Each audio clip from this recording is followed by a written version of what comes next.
Now, Thank you. This is a regular meeting of the Mayor and Town Council of the Town of Kearny. Notice of this meeting as required by the Open Public Meetings Law has been complied with, and that a resolution giving the dates, time, and place being virtual Zoom meetings of all meetings of the Mayor and Council for 2021 was approved on January 12th, 2021. A copy of that resolution has been posted and maintained on the main bulletin board of the town hall, filed with the town clerk, mailed to the local official newspapers that circulate in the town of Kearny, made available to any person requesting the copy of the notice, and posted on the town's website, kearnynj.org. The clerk will now please call the roll. Council members Doyle, Here. McCurry, Here. Eckel, Here. Cardoza, Here. Panaka, absent, DeCastro, Here. Santana, Here. Facido, Here. and Mayor Santos. Here, please stand for the Pledge of Allegiance. Pledge allegiance. Pledge allegiance to the flag of the United States of America and to the republic for which it stands, one nation under God, indivisible, with liberty and justice for all. Conduct of meeting. Good evening. In accordance with the Open Public Meetings Act, NJSA 10:4-6 et sec, due to the state of emergency regarding COVID-19, the regular meeting of the Mayor and Council of the Town of Kearny is scheduled for tonight, Tuesday, January 26th, is being conducted via the Zoom virtual meeting service. Town Hall and the Council Chamber, located at 402 Kearny Avenue, are closed to the public for the meeting. Please be aware that video functionality will only be turned on for the Mayor and Council and town officials and department heads as needed. The public is able to listen to the meeting and participate during the public portion. If you wish to participate, you will be asked at the appropriate time to raise your hand using the Zoom hand raising feature at the bottom of the screen. When you hear your name announced, you will be unmuted so you can address Mayor Santos and Council. Under an ordinance to govern the conduct of meetings, during the public portion, you will have the opportunity to speak for a period of time not to exceed 10 minutes. When your time expires, your microphone will be muted to allow other participants the opportunity to address the mayor. Zoom chat feature will not be accepted. Only members of the public using Zoom audio will be able to participate. If you are using the video conference option or telephone number option, you will not be able to speak during this period. Thank you. Thank you, Madam Clerk. We'll proceed with our caucus meeting and we'll start with communications. Okay, in terms of communication, in terms of licenses, we issued 9 parking permits. And these are overnight parking permits, 3 for the Chestnut lot, 3 for the Mandy lot, 2 for Mandy lot that's daytime, 1 for Provident Bank, so it equals 9, and then 2 raffle licenses. And Those should all be forwarded to licenses committee. And there are no further communications. There are reports of department heads. Only 2, since it seems like we only met a week ago. The engineers report dated January 26th. The Public Works Operations report for November 2020. There was a minor storm today. The DPW handled salting on most streets, but as it turned out, most of the precipitation melted. And there are more significant storms last month. The roads were passable within 24 hours. So I want to commend them for their ability to, right off the start of the season, to handle a very tough storm. By way of the engineer's report, I don't think there's been any changes since our last meeting. Maybe Michael wants to provide a short update on or David, on the Radley Street dewatering process, which has been a success in order to do the repair there. And then with respect to the Gunnell Oval, it's just, I think, the remaining items that are still pending from the last meeting. Michael or Dave, are you there? Yep, I am, Mayor. I will. Those are the two. Radley, we have some excellent news to report. The pipe has been replaced. The dewatering has occurred. We're on the final leg of the restoration of that block in that area. We had been monitoring the two houses adjacent to the cut for 3 times a day to ensure that there was no settling occurring in and around those private properties. And I am happy to report that there was not. And we're starting to backfill the trench there and stop the well points and dewatering there. So very difficult project. And I have the good news to report is we're nearing the completion of that and the restoration. And hopefully those residents in that neighborhood get their lives back, because it's been a long, painful process with them. In terms of the Gunnell Oval, as I reported in late December and early January, we did get hit with the electrical subcontractor, his entire crews, and got hit with COVID, and they were shut down for 30 days. They were back on site today. And yesterday, actually, I went out there, and things are really coming together there and moving forward. We are a little delayed with the permanent power, but I anticipate those inspections to be done by the end of this week. The touchless fixtures were put in. The playground, a significant amount of work has been completed. And at your next meeting, when you have a little bit more time, I'll give you a full rundown of that facility, where we are and where we're going. I think it's a great backdrop for your Zoom meetings.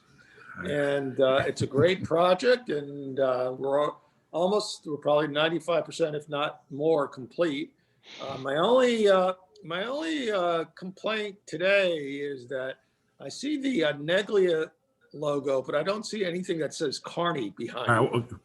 All right, we'll put that on there to make sure. I figured I would put a backdrop on that actually my company and actually performed.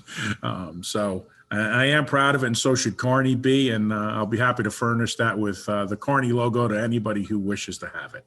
There is a silver lining here. The mayor said that's his only complaint for today. No, Eileen, it's early. It's early. We all. I'm going on record. I heard it. Mr. Mayor, if I may. Perhaps it wasn't clear. I was referring only to engineering, but go ahead. If I may, Mr. Neglia, can you do a report about the construction on the Highland Avenue, please? Yeah, I'm going to turn that over to David, because I've honestly been focusing most of my efforts the last 2 weeks on Radley and the emergencies and the Oval. So, David, if you can give them an update on that. Yeah, so over the winter period, the contractor's been working on the water main construction. They finished up the water main construction on Hillcrest Road. This past week, they shifted over to Highland Avenue, and they've been continuing with water main work there. There was a little bit of an issue with the gas service to a home that was discovered to be leaking, but PSE&G came out the same day to replace the service, and we continue with our water main work. We have about another week to week and a half, weather permitting, on Highland to finish up the water main work, and everything. The trench itself will be repaved, and then once the weather gets better in the spring, then the entire roadway will be repaved. And the public staff don't do anything on their main on that street? No, we haven't heard anything from PSE&G about replacing their gas main on that roadway. But they reviewed it, and they said they did, right? We double checked with them twice or 3 times to make sure that. Yeah, because we mentioned they're not that. delaying the project. That is correct, Mayor. Hopefully they don't have to come up again and repave the street later on. Okay, thank you very much. I appreciate it. You're welcome. Thank you, Michael. The DPW operations report for November will be filed. So the next item we have on our agenda is a presentation on a project that's being proposed for the Erie Rail Cut, which is the abandoned is a legal term, is the inactive rail line that cuts through town from the west, coming from North Newark to approximately the North Midland, Washington Avenue area. And the cut there is quickly becomes below street level underneath Kearny Avenue. And then it reemerges at surface level when you get to streets like Chestnut and Devon. And then it goes underground again at Schuyler, and then it goes through the Kearny Meadows. That line became inactive in 2003. New Jersey Transit built the Montclair Connection, which provided Midtown direct service to a number of communities, but cut off from service a number of historical communities like the town of Kearny. And that service used to go to Hoboken. There is a new proposal for this inactive line that would convert it. It's similar to, but I'm sure we're going to get more detail in the presentation, as the rails to trails concept. And it would convert it into a bike path that would serve this former portion of the Boonton rail line, the lower Boonton line, except I believe the terminus would not be Hoboken, it would be Jersey City under the proposal. So here we have today, and the project is it's had different names over the years, but it's now known as the Essex Hudson Greenway Project, since both counties through which this line crosses have expressed some support for the project, although there remain some very substantial questions on funding. And we have here today, I believe we have Deborah Kagan, who's the executive director of the New Jersey Bike and Walk Coalition, and who will be making a presentation on this Essex Hudson Greenway project that's being proposed. There's also already been public information on the project. It's been disseminated by the New Jersey Bike and Walk Coalition. There's been public input already. Many citizens have chimed in. I know the ACES committee has also been looking at it. So I think at this point, we'll ask Ms. Kagan if I know there's a PowerPoint, and hopefully Zoom will work with the PowerPoint. And now would be the time to tell us where we are on this proposal. Thank you very much, Mayor Santos. I'd also like to introduce who's going to join us for questions and answers. Deanie Lee from the Open Space Institute. The Open Space Institute is leading the acquisition phase of this whole project. So Deanie will be here to answer questions at the end. And also we brought with us today Frank Pinto, who is our security advisor. I know that that's an important issue here for Kearny, and we've brought Frank in to help us with that part of the presentation. So I do have a PowerPoint. Any luck, it'll work. There, can everybody see that? Yeah. Yes. Yes, Perfect. yes. Great. So thank you all for having us today at your meeting to introduce this incredible transformative project for this region. And it used to be called, you might have heard, the Ice and Iron, and is now, as Mayor Santos has explained, called the Essex Hudson Greenway. And it is a proposed linear park for Northern Jersey. Right now, the team that's leading this phase has three partners. The Open Space Institute, which I just mentioned, Deanie Lee is from, sorry, is a national conservation leader, and they have been leading the acquisition and all the due diligence, including surveys, both for engineering and for, engineering and the environmental studies as well. Sorry, I'm having jumpy mouse. Here we go. I'm from the New Jersey Bike and Walk Coalition. We are the statewide organization for advocates for bicyclists and pedestrians. And we've been working on this project since about 2014 as a major campaign of the organization. And another partner of ours is the September 11th, 19 National Memorial Trail, which is an organization that's putting together a 1,300-mile system of trails that link the three main memorials from September 11th. Okay, here we go. So the purchase of the Boonton line has been a long-term regional goal.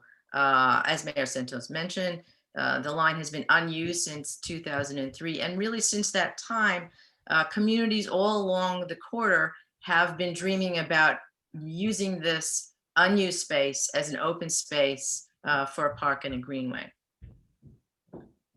We took this on, as in the New Jersey Bike and Walk Coalition, took it on as a major support and was helping to galvanize different towns and organizations, community organizations that had been advocating for this kind of green space. And in 2020, the Open Space Institute, which was brought on to do this transaction, reached an agreement for a preliminary purchase and sale from Norfolk Southern, the railroad. And until a couple years before this, the railroad had been unwilling to sell the right-of-way, and we did have negotiations with them. OSI successfully negotiated for this purchase and sale agreement, and that was announced earlier this year. So it's a very exciting moment for this project. It's really come to a very critical moment, a once-in-a-lifetime opportunity to make this greenway into a reality. This is I'm gonna just move this over so you guys can see. Sorry about that. Hang on one sec. Here we go. This is a map of the towns. It goes through 8 towns. It does terminate at one end in Jersey City. You can see goes through Secaucus, crossing over at Laurel Hill Park, across the Meadowlands, in Kearny, through the center of the town of Kearny, the northern section of Newark, Belleville at the north, where Belleville Park and Branch Brook Park meet, across Bloomfield, across Glen Ridge, and terminates on the other end in Montclair. So it's about 8.6 miles of unused and now abandoned railway. And of course, the 2 counties. Deborah, so Yeah. it's the green line from Montclair east to Jersey City through the town of Kearny. What is the yellow dotted line around, North Bergen, Jersey City, through Kearny, South Kearny, and then up to Bergen County? I believe that is the Meadowlands area. Okay, so that's just a demarcation of the Meadowlands district. Yeah, that's just the Meadowlands district area. Yeah. Okay. Is that your question? Yeah. Yes. Yes. And of course, the 2 counties are also delineated on the map. So here's just some basic facts about this greenway. It would provide 135 acres of new green space. And we estimate it's about 500,000 residents that are within a short distance to the railway. It would provide active transportation alternatives. That's alternatives for commuting without using a vehicle. And there's approximately 300,000 commuters that go through this corridor and also to New York City. The corridor will be able to incorporate environmental design. And this environmental design will help us in many of the towns and cities to prevent runoff and mitigate flooding. So things like natural rain gardens, bioswales, and as part of the purchase and sale agreement, we also will have access to the subterranean rights for the entire corridor. And that allows for an opportunity to have internet infrastructure run the entire corridor totally underground. It also links to a number of regional through trails. The East Coast Greenway and the 9/11 National Memorial Trail are both looking to this corridor to be sections of their through trails. Right now, both of them go on street, and to have an off-street section for this would be a major gain for both of these through trail networks.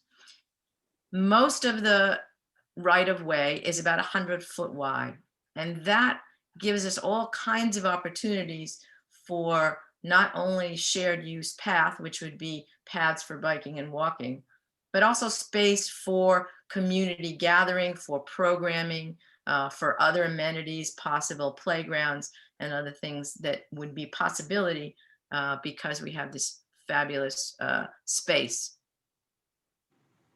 of 100 feet. Greenways across the country really address a lot of the issues that we're facing in this region. Both Hudson and Essex are two of the most densely populated counties in the country. And as a result of that, access to open space for what's become really essential recreation, for walking, for our mental and our physical health is really critical. So this is rare open space in what are very dense counties. And one thing we have certainly seen through COVID is how important having access to that space is for our health. It also provides this new space for active transportation. So for commuting, both biking and walking, it provides a continuous link for commuting between Jersey City and Montclair across all of the 8 towns, including with access through Jersey City to New York City. That opportunity really addresses the fact that we need to have a reduction in car usage for both congestion and for emissions, for pollution. And having this, what's happened across the country when these rail trails have been created is it really reduces the use of car and gives people who don't have cars actually a whole other access for mobility equity. In addition, it's a continuous corridor. So it gives us the opportunity to have a continuous environmental natural wildlife corridor. It also is, as I mentioned, wide enough to provide rain gardens to mitigate flooding and to have natural habitat, including tree coverage, especially in parts of town where there isn't currently tree coverage, and we get what we call the heat island effect as we experience the effects of climate change. And what also has been studied and has happened across the country is that it brings economic development to local businesses. It brings in people who are tourists. It brings in people who are walking and biking and want access to local communities. They're going to restaurants, they're buying things, they're renting bikes, and it brings and catalyzes a lot of economic local development. And of course, the most close example to what has happened from that would be the High Line, where you can see what's happened with so much economic commerce in that area. It also increases the value of houses and properties along the line. And there are different statistics on this, but it's generally somewhere between 5 and 20% increase in value. This is another view of the map. The smaller light green sections is 1/4 mile from the corridor, and this lighter green section is 1 mile. So within, and here in the corner, you can see a blow up of Kearny. The little green dots are schools. There's a tremendous number of schools along this corridor that are close to the line. It gives us a whole other access for safe routes to school, for recreation, for families and for young people. And I'll point out one other thing. These white dots are where the corridor is at grade level. So as Mayor Santos explained, it does, of course, go into the gully in Kearny. This is the center section of Kearny where it comes up to the street level. And here, of course, is where it's crossing the Passaic River. So as I mentioned, it's generally about 100 feet wide, particularly in Kearny. You have some sections that are even wider than that. The one that we just showed at street level is one of those. So the possibilities to have other amenities and to have a place for community gatherings and programming, for art, for different art exhibits. There's just a tremendous potential because there's such a great width to this corridor. These are some drawings that give you a sense of what it would look like going through. This is, of course, the crossing at the Passaic River going into Kearny. And here it is in the other middle section that we just talked about. So it just sort of gives you a sense of where it would sit within your community. This is, of course, another map of what it looks like going across the Meadowlands from the Passaic here.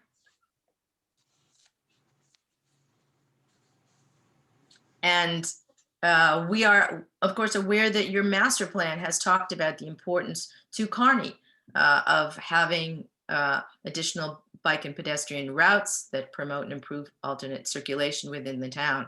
So this project really fits very well within the strategic vision that you have here in Kearny for your master plan. And it also links, of course, to the Meadowlands and the East Coast Greenway.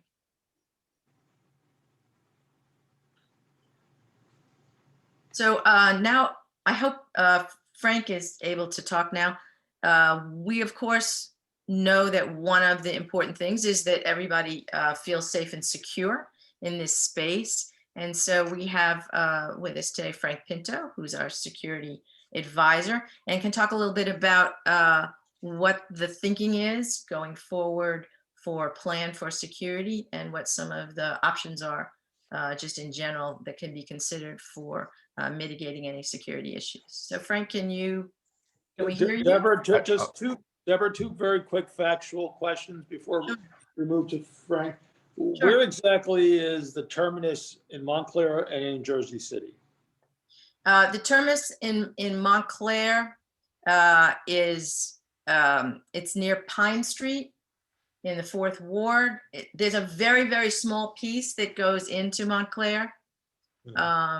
So where it actually is very close to where the new Booton line separates off from the old Booton line.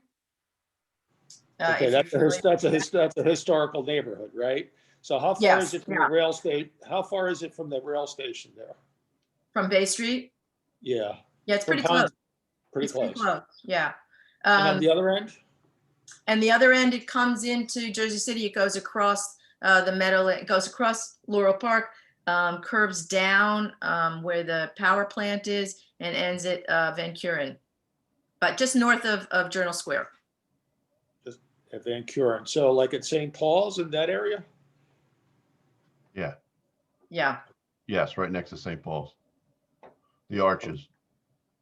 Okay. it's right. Yeah, it's just above where the Bergen Arches are. Okay. So it's still a little bit of a walk to Journal Square. A little bit. Yep. Yes.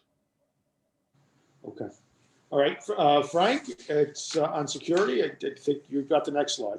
Good evening. Thank you, Mayor. And hello, everyone. I'll just start with the current conditions on the property and for the residents. I know I don't need to tell you what's there now, but effectively you've got an absentee owner that is located in several states away. It's questionable whether or not they're properly maintaining their property. I do know, Mayor, that you've been able to get in touch with Norfolk Southern recently, and they've been addressing some issues that have come up recently. But the fact is, you've got someone who's not actively taking care of and maintaining the asset that they have that they should be. And there's an opportunity there with ownership being more local and being more public. Certainly, the local folks would know a person to contact to address issues such as graffiti or littering or sign damage. Maybe the next slide, Deborah. Mm-hmm.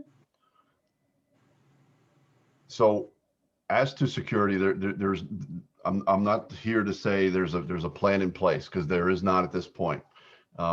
We're at the very beginnings of this project and very beginnings of looking at security and all of those issues. in terms of fencing, lighting, parking, access, gates, controls to public access, and all of those measures, and who will be patrolling. So really, this is a start of where we'll start gathering information to formulate a plan on recommended security measures for the entire length of the rail trail. So tonight we want to hear from you. So I don't want to spend a lot of time talking to you, but rather hear from you and from the residents. And then that will be the basis of getting started. And in addition, hearing what agencies within Kearny we should be speaking to. Obviously, the chief of police we will want to speak to, as well as other stakeholders that may have input on security matters. Some of the pictures on the slide show you some of the potential treatments in terms of fencing and the bridge crossing and how it may look. But again, no decisions have been made at this point. Deborah, can you go to the next slide? Mhm. So I've been involved in other trail planning projects. Shown is one involving the Jersey City Reservoir Project. This is a large landholding of Jersey City that's located out in Boonton and Parsippany.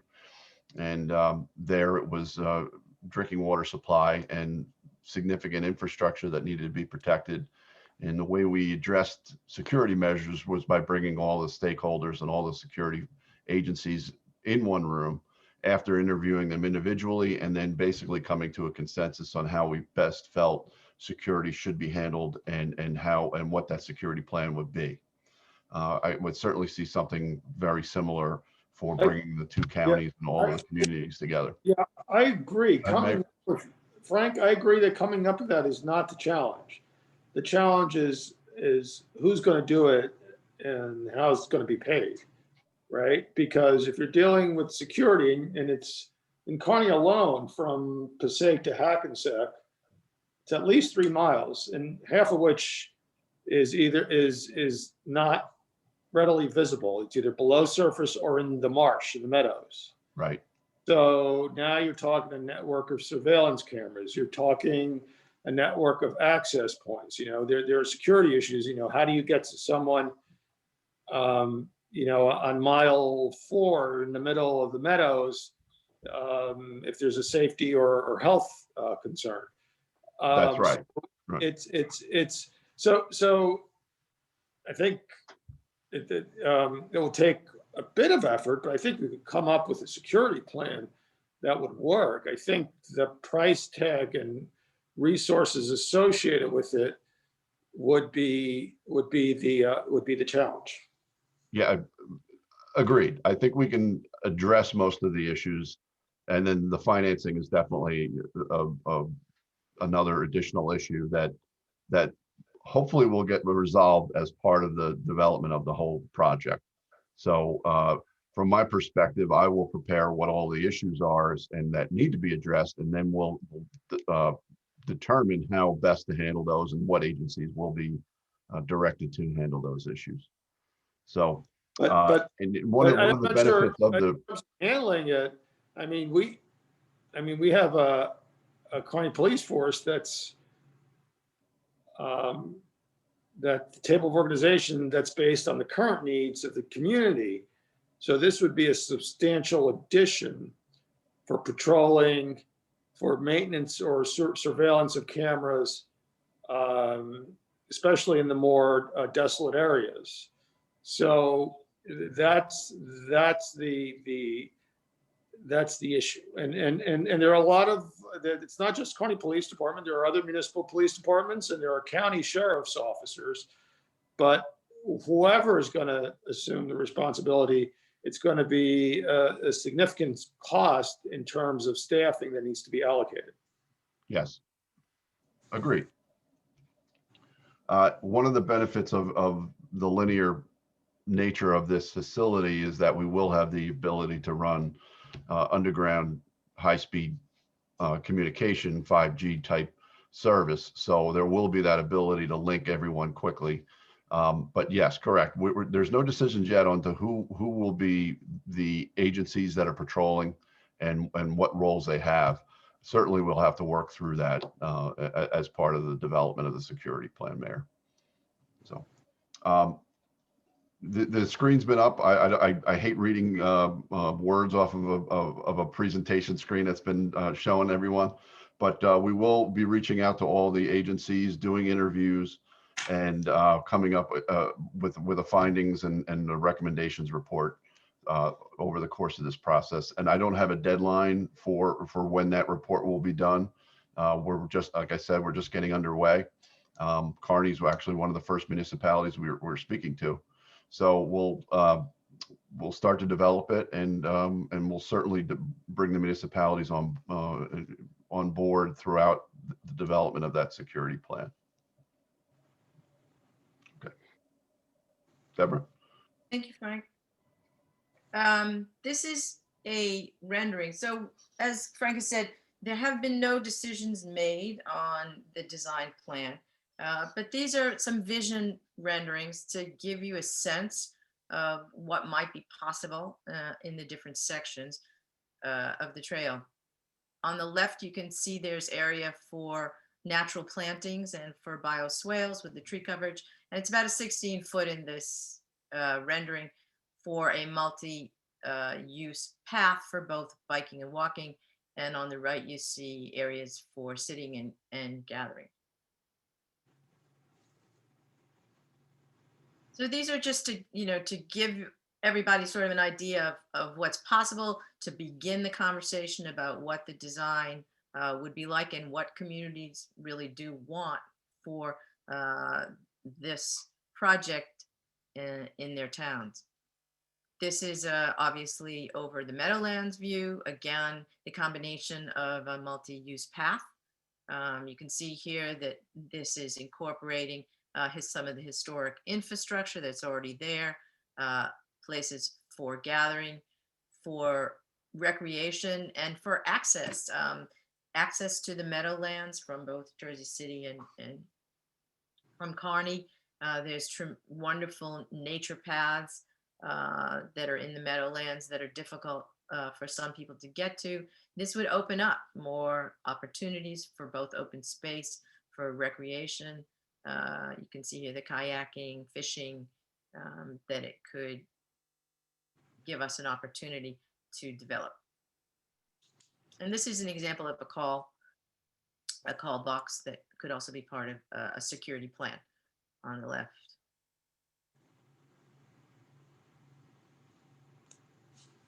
The current status of the project, we just want to sort of bring you up to speed. As mentioned, the Open Space Institute has been the lead on negotiating the purchase and sale agreement with Norfolk Southern.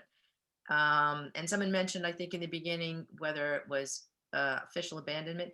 It has, in fact, Norfolk Southern has secured official abandonment status. What that means is that they have to get permission from the federal government to stop using it as a rail line, to be able to sell it, to be used for multipath or rail trail use. And that has been secured earlier in the year. The Open Space Institute has been leading an engineering survey, and environmental studies are underway. And both, as Mayor Santos also mentioned, both Essex and Hudson counties have passed general resolutions of support. There also have been a majority of the towns have also passed general resolutions of support. And of course, we know that Kearny in the past has supported this project with letters of support from Mayor Santos, all of which is brought us to sort of this critical moment that we are at. The original agreement with the Open Space Institute was for 1 year, and that year ended this month in January, with an option for an extension. So we now have an extension to the purchase and sale agreement for till the very beginning of 2022. And what that means is that if we are hoping, of course, to complete the transaction, which would mean that Essex and Hudson counties together would purchase the right of way. And we have been in discussions for a funding package They're in progress and the discussions have been going very well with both county and state officials to identify funding that does not tap into either the current county budgets or the current municipality budgets, but would come from other state resources. And especially would not tap into what we need for COVID relief. So those conversations are ongoing right now. We are have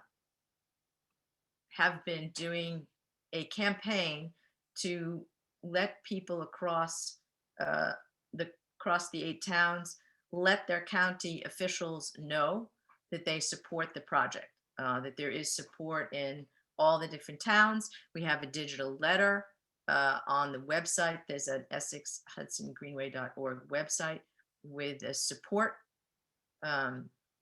tab where you can send a letter to all of the county commissioners as well as the county executive, thanking them for their current support and encouraging them to continue to complete this transaction.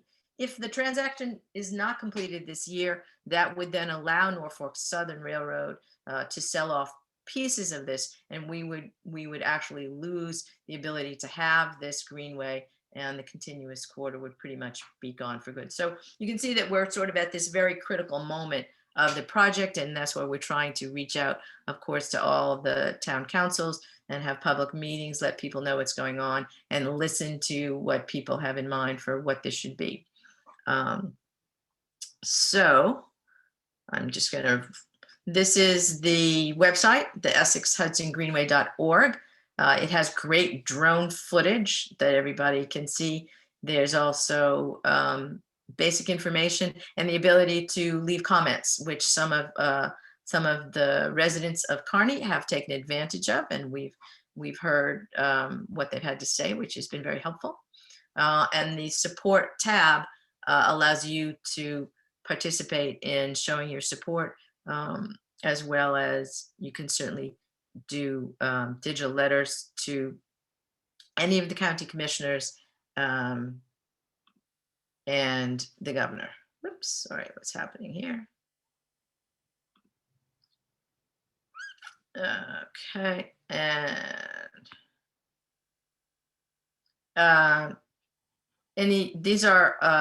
this is my email and Lauren Rushing, who's our community engagement. So the New Jersey Bike and Walk Coalition has been leading the community engagement piece of this. If there are other organizations, community-based organizations that would like presentations or would like to talk to us about furthering outreach in Kearny, please feel free to email us, and you can always contact us also through the EssexHudsonGreenway.org.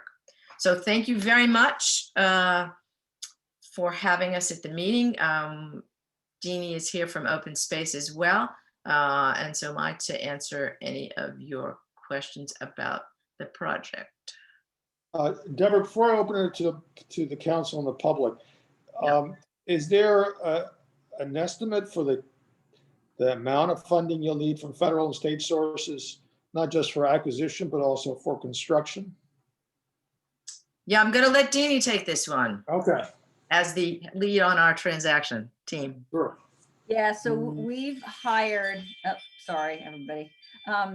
So the Open Space Institute, with the understanding that the county, both Hudson and Essex County, need extra capacity to review and sort of understand all of the aspects of this project. We have hired engineering firms to review and to understand all of the due diligence products that we provided, and then also some of the also started to provide them with some idea, basically so that they can begin to evaluate the costs of the project going forward. So that work is in progress now. I don't really want to, I don't think we have enough information to answer that question really explicitly here, but I think that work is in progress so that both counties will really understand what the costs will be before they close and own it.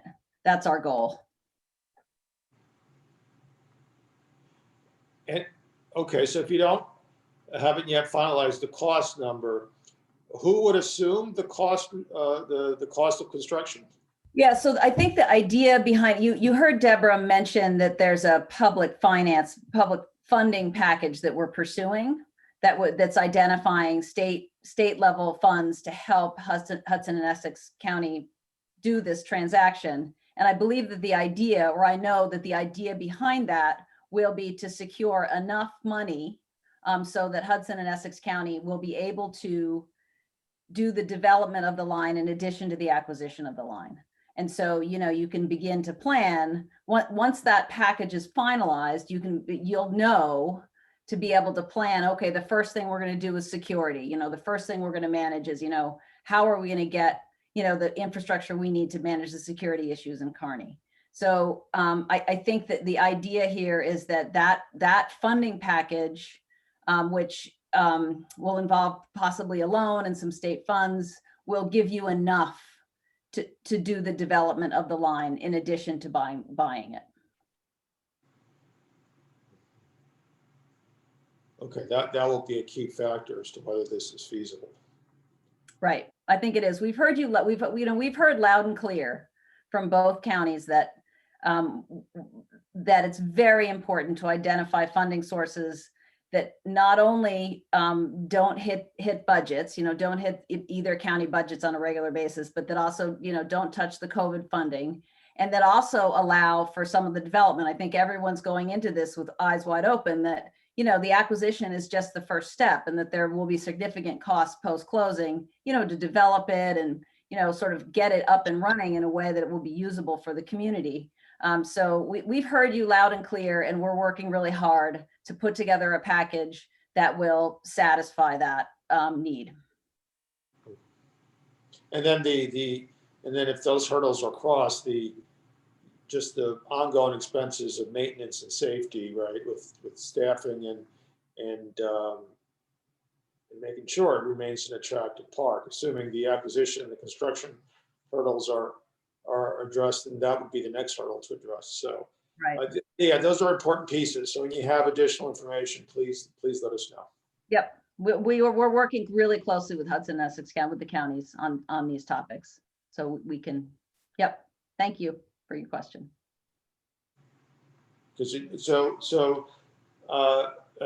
Deanie, do you have additional points or additional slides, or should we just open it? No, I'll go ahead and open up to questions. I think that's easier than jumping around between presenters.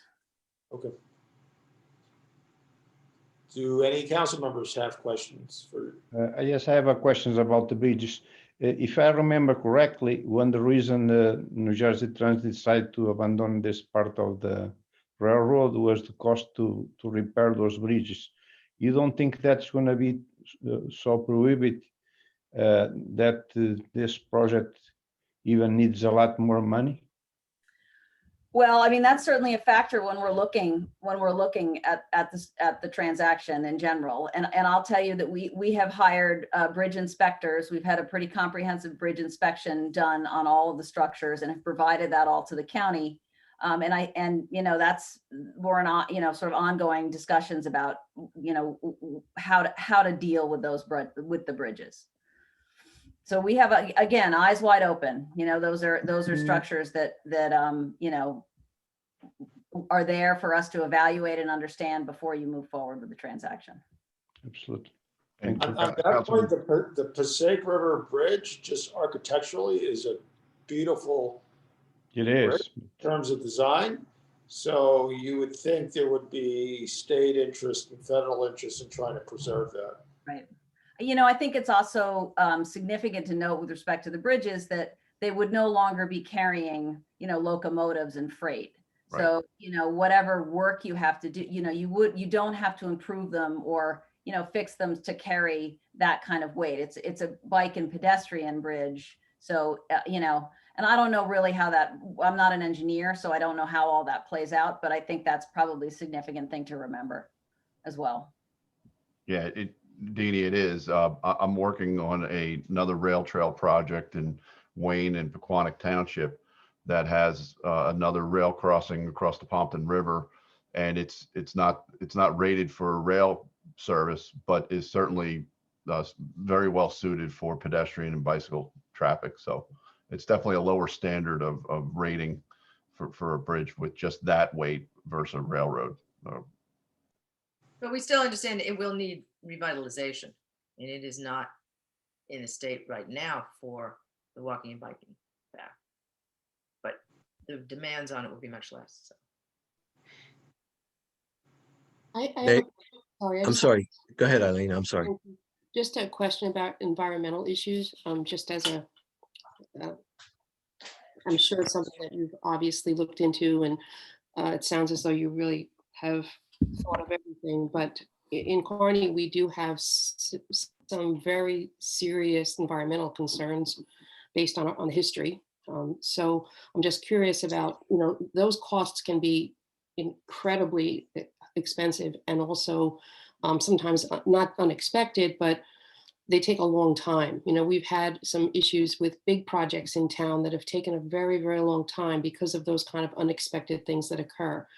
Who would be responsible for that? I mean, once the railroad gives up the rights to that property, it would become then an issue that you would have to deal with, we would have to deal with. Who would...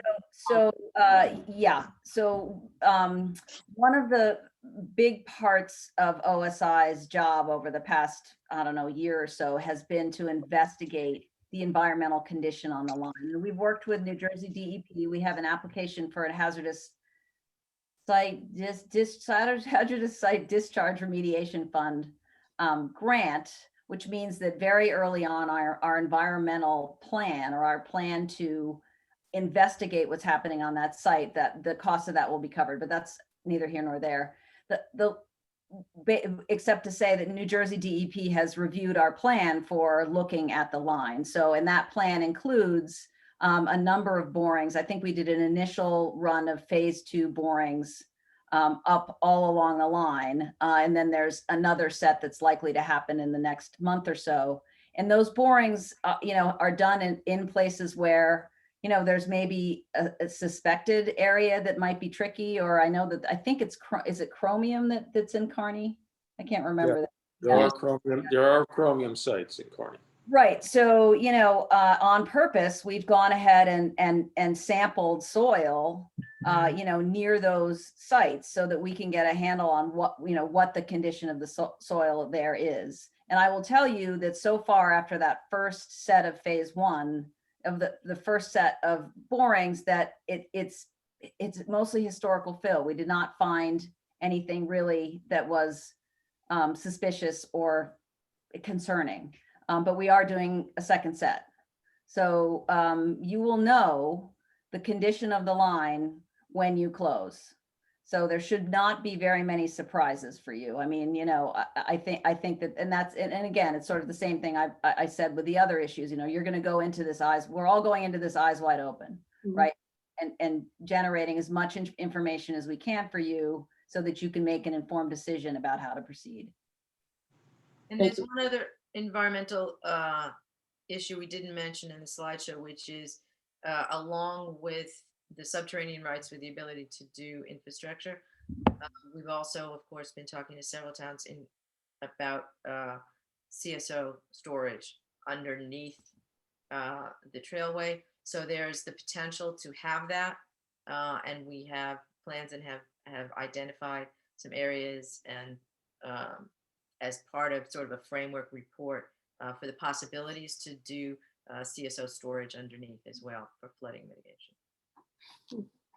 Thank you.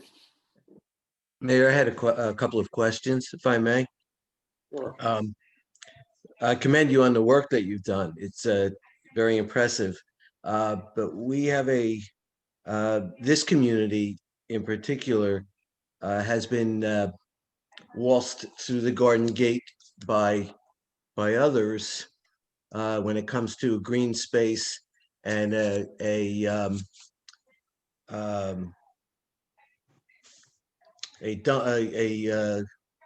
dump nearby.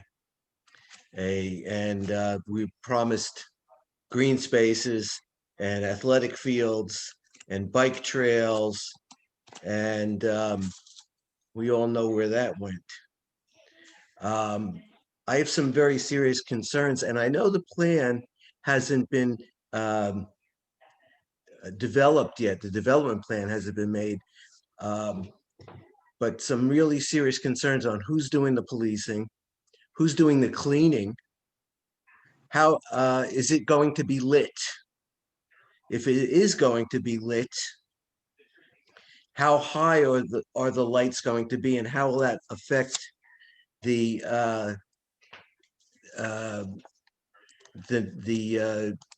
residents' quality of life that are adjacent to this? And how are our residents going to be financially impacted by this? That's a very serious concern that I have. Well, I can take some of this, and Gina, you can take some. Just so it's clear, and we've mentioned this before, but we really are at the beginning of what's a much longer process to answer those questions and make those decisions. This is really the phase of trying to complete the acquisition. Once that's made, the counties will then have to come up with some plans to answer the questions of how the maintenance will be handled. And again, that's being considered as part of the financing package. So you should know these are not questions that we're not aware of and aren't trying to plan for. Exactly how that will be played out will need to be determined by the counties and in conversation, of course, with the different towns. The lighting question, Frank, you might want to respond to some of that. There are, of course, many different lighting solutions that have been used on rail trails around the country. And of course, there is a concern that lighting is great for security and safety, but you don't want it shining into your bedroom window with your Right. property there, right? Right. Certainly lighting can be directed onto the rail property and not off of the property. They can also be designed for motion sensitive, be turned on and off by motion. But again, I don't think there's a decision that's been made as to whether or not the rail trail will be open during dark hours. You know, that decision also has to be made. So it may be just a dawn to dusk park. So that's also questions that we plan to ask of the security officials we interview as to what do they see as the issues, the pros and the cons of having lighting or not having lighting. Mayor, Yes, Councilman. a lot of this goes right through the third ward. And as many of you know, I have dealt over the years with the transit police in securing the bridge that goes from Newark into Kearny. Many of our residents that live right along the corridor there on North Midland have been complaining for years about the people that come across the bridge, take items such as bikes, go back across the bridge. We did get a fence put up and they cut through it. They're very, they're very good at making sure they can get back over into Kearny. I've had the police there just in the last, and you can check with Chief King, he can verify this, just in the last 3 years, I've had the police there at least 5 to 6 times over drug dealers that go to the end of North Midland. So to me, this is almost encouraging more of that kind of thing. The other issue is we have a camera that we just had installed. It's not hooked up yet. It's installed right at North Midland because of all these issues. So my concern is safety and who's coming over the bridge from all these communities coming into our town. You certainly can't put fences up all along it because that blocks off the traffic, say on Elm Street and going up. So that's my concern. It comes right through a big portion of the ward that we've been working hard to try to secure. And as I said, I've had the police on it. I had a meeting actually there in the spring, and we had DPW there. I had Tony Cesari there from our subcode office. And and it's a big concern. So I'm not wild about this. I think the concept is good, but I've had major issues. I mean, Eileen can back me up on this. It's not going to be easy trying to convince those residents, especially those that live along there, that this is a great idea. Yeah, That's obviously, my yes. concern. Yes, obviously there certainly are concerns there. At the moment, keep in mind that you've got the only ones accessing the rail trail are trespassers. Correct.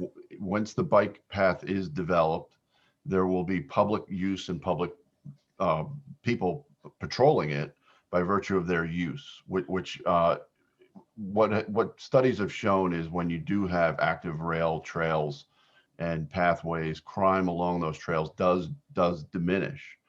That has been studied, but it's not. That said, we certainly have to take into consideration these concerns, and I'm sure we can come up with some methods to mitigate those concerns of that immediate neighborhood in the third ward.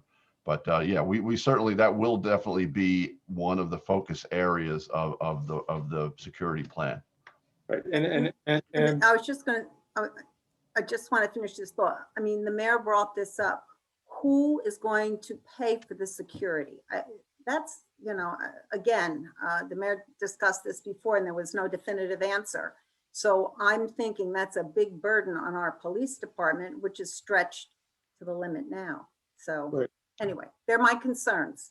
Right. So the security plan is fundamental to the viability of this project, and I agree with that. Unless there is a good security plan in place, kind of analogous to when the Hudson Light Rail first opened up in the 90s.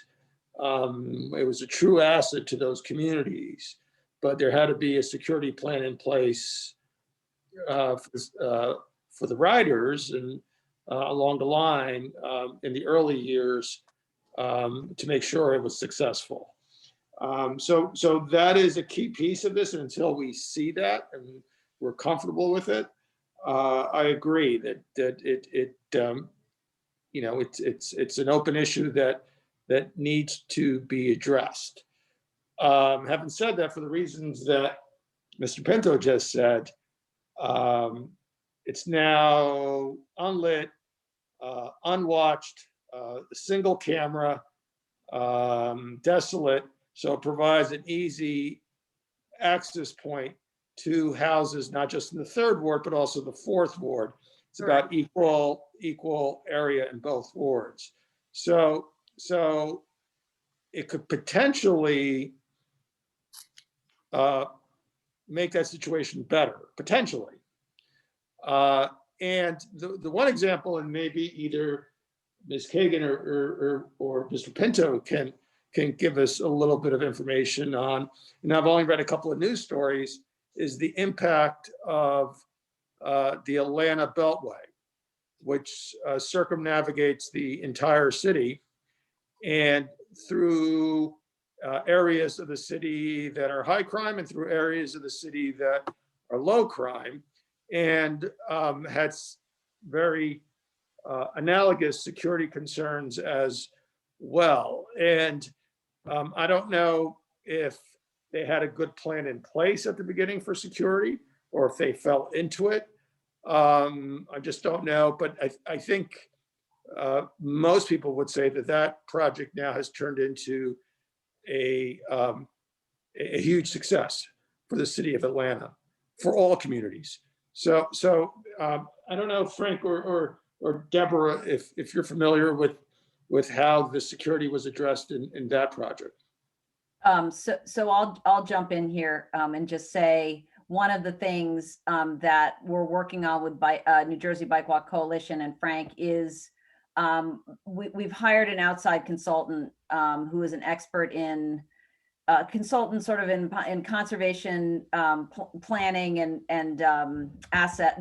How do I say? I don't exactly know how to describe it, but they basically help communities look at ways to expand and enhance public and private partnerships. And as part of that study, which they've just started, they will take a deeper look at the Atlanta Beltline and sort of begin to try to apply what some of the lessons that Atlanta has learned to this project. That will be one of their sort of focuses. And so I think we will have an opportunity. I'm glad that you mentioned that. It's sort of, that's works really nicely with what we're doing, because we'll get a chance to sort of unpack all that and see what they've done successfully and if it can be applied here in Hudson and Essex County. Mayor, if you don't mind, I would just like to address just one of the, it occurs to me that after listening to what you said and with Carol's comments about security and about the issues we've had, and obviously over the years, it's been quite a bit, and Carol's always taken the lead on that and done a great job trying to protect that part of the community. And I was thinking that after all of those conversations, we always came down to that same issue of us having really no control over that space. We didn't have the authority to go in and do anything about it. Our police really didn't have the authority to do anything about it. And it wasn't really secure in any way because we didn't have the resources and we didn't own the property. So to your point, it might be that finally having some control over that space and being able to set up some kind of secure boundaries and being able to patrol it and being able to secure it in a way that's safe and clean and it might be a solution to that problem. You know, having that space cleaned and opened and frequented by people that are walking their dogs and riding their bikes and, you know, getting out some outdoor space, some exercise in a more wholesome way would maybe turn the page there, you know. And I believe me, I'm a little nervous about it because of the neighborhood. I really feel like the people in those neighborhoods are very concerned and they're very cautious and trepidatious about the idea of having strangers wandering through what they perceive to be their backyard, right? So we do realize that that space right now is dark and it's not maintained well and it's not clean and there are issues there that we need to address that we haven't had the ability to do. Maybe this will give us the opportunity to do that in a smart way. So, you know, there's two ways to look at this, and I'm really hoping that this will be a wonderful solution, but really we have to be cautious and we have to look at the bottom line. Where's the money coming from? How are we going to make sure that our community is safe and that we are also addressing the needs of the whole community, not just the small portion of people that are going to be walking on those trails. So. We have been aware of the concern of the communities, particularly those that have properties that are adjacent near the Passaic River. And we did hold a community meeting and sent out invitations to everybody who was an adjacent property owner in all of Kearny, and did hold a Zoom meeting to listen to exactly the details of what you're talking about. So we are very aware of those concerns.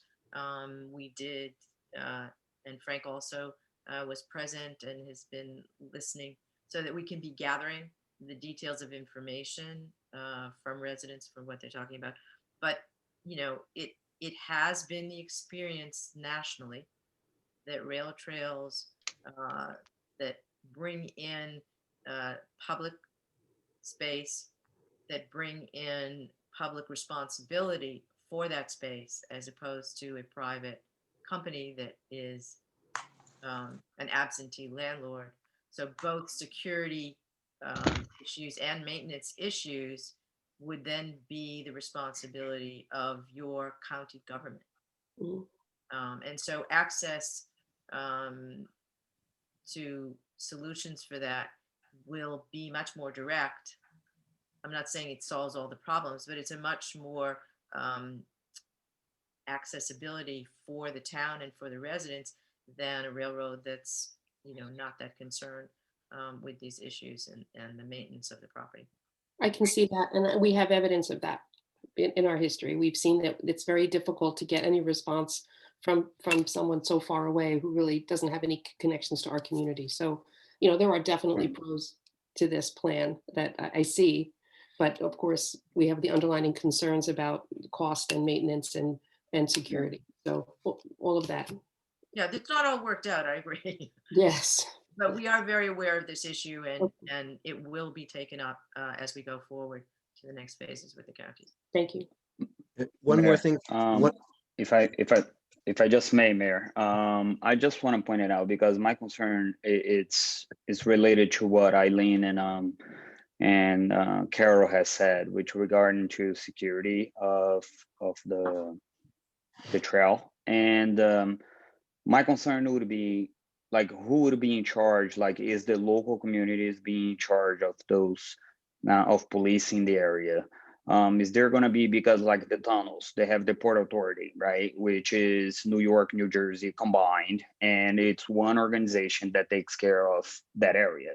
When you put a trail going through many towns, if you leave it to the town, okay, let's say Kearny will do the security for our area, but then you go over the bridge and there's no security there. So now we are putting also our residents at risk, like walking through those areas where there is no security and anything could happen. So we have to think of security as a whole.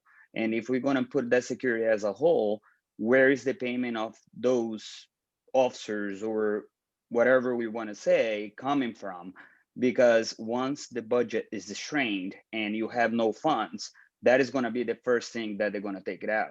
And is that going to put our residents at risk? I know that has said, like Mr. Pinto has said, and Ms. Lee also has said that the financial analysis is going to come.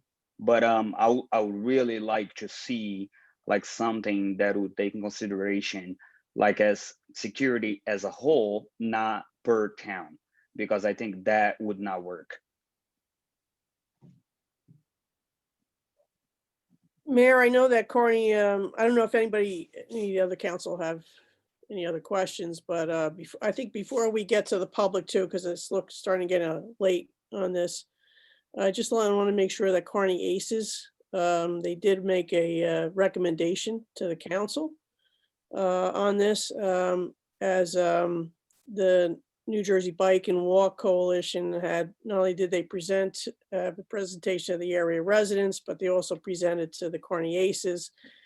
And they had a very lively discussion back and forth. And all of what you have said, and including the prior presentation with the residents, are all the unified concerns that everybody has who lives along the line there, as well as the residents of Kearny. They deal with funding, cost of this, as well as security measures. And,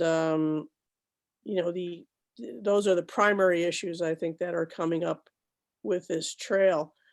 In light of that, and the Kearny Aces, they recognize that, so that whatever project, however this moves forward, and Kearny Aces does recommend that this project is more beneficial than it is a detriment to the town, is that it has to incorporate all of these issues when it comes to funding and security, including how it's funded, with whether at the end of the day, the practicality would be that our local police department would be the first responders, how they get funded. Do they get reimbursed for funding and responding to what occurs along the line? As well as having EMS vehicle and police car access points, which I think access points to the Greenway are very important, which don't exist right now. Traffic signs and signals at cross streets, especially in Fourth Ward, where it crosses along Devon and Forest and Elm. Those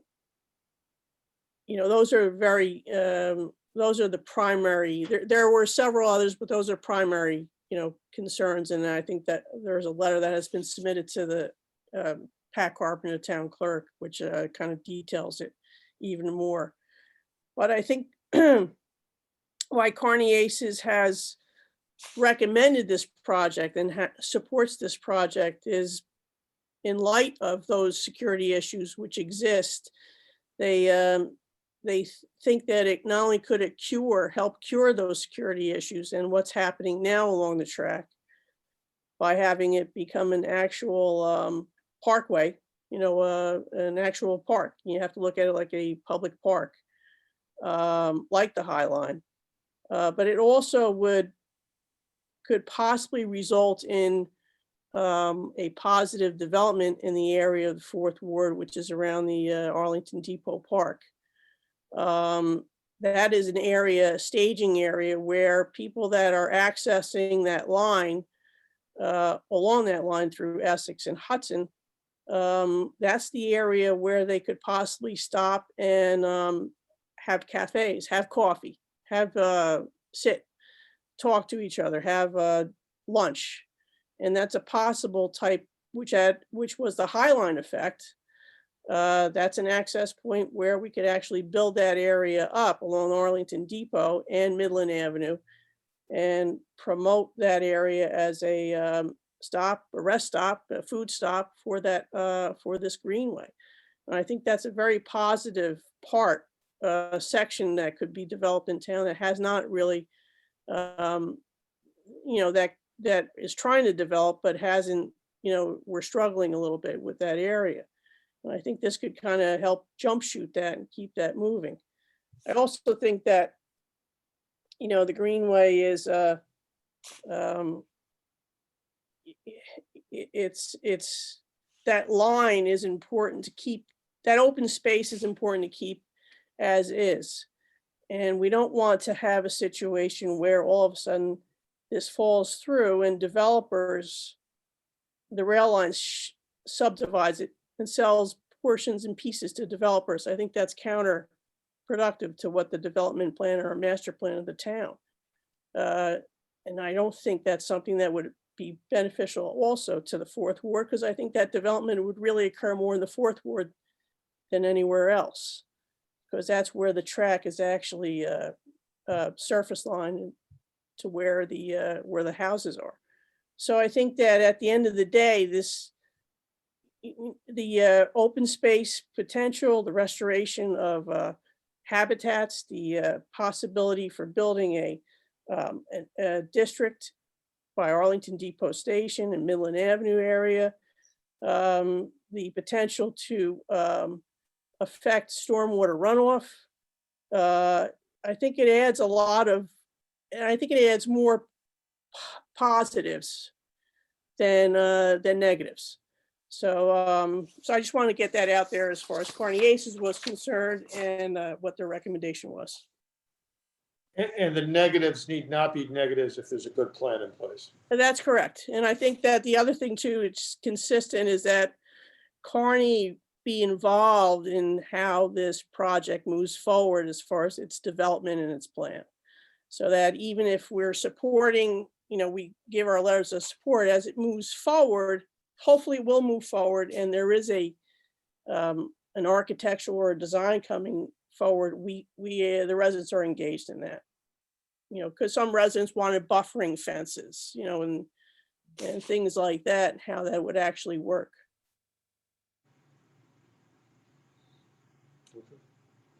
Thank you, Councilwoman. Any additional council members wish to, before we open it up, it is getting late. Are there any raised hands, Pat? Yes, there are three. We have John Pino. Mr. Pino? No, I didn't raise my hand. no. Okay, but you're unmuted. Okay. We have No, Michael. I thought it was John Pino. Sorry, Pat. Yeah, no, he does have his hand raised. Yeah, I'm asking him to unmute and he's not responding, I guess. Okay, I'm sorry. There you go. You got me now? Yes. Okay, John Pingho, as versus Pinto. I get Pinto on occasion. I have a question to the presenters. You stated in your presentation that the Greenway will provide transportation alternatives for 300,000 plus commuters. What are those transportation alternatives that you're referring to? Well, the 300,000 is just how many commuters there are in the area. We don't expect 300,000 to use the Greenway for that. But the commuting that we're talking about is both walking and biking. So where these rail trails have been developed, and the Atlantic Beltway is one of the examples. There's many across the country.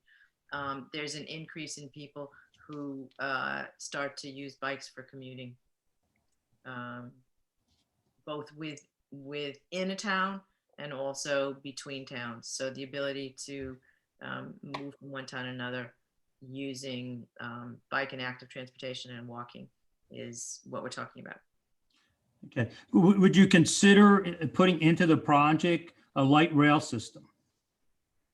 That's certainly up to, again, we haven't got to the phase of actual design. So that will be up to the communities to have their say and input, whether that's something that they really want in the space. But there are rail trails with transit. That's not unheard of.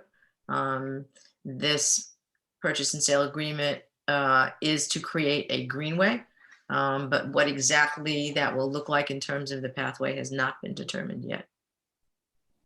Okay, so this rail line was the Boonton Railroad, and that was taken over by New Jersey Transit. Does New Jersey Transit have any ownership rights at this point? They do not. Okay, so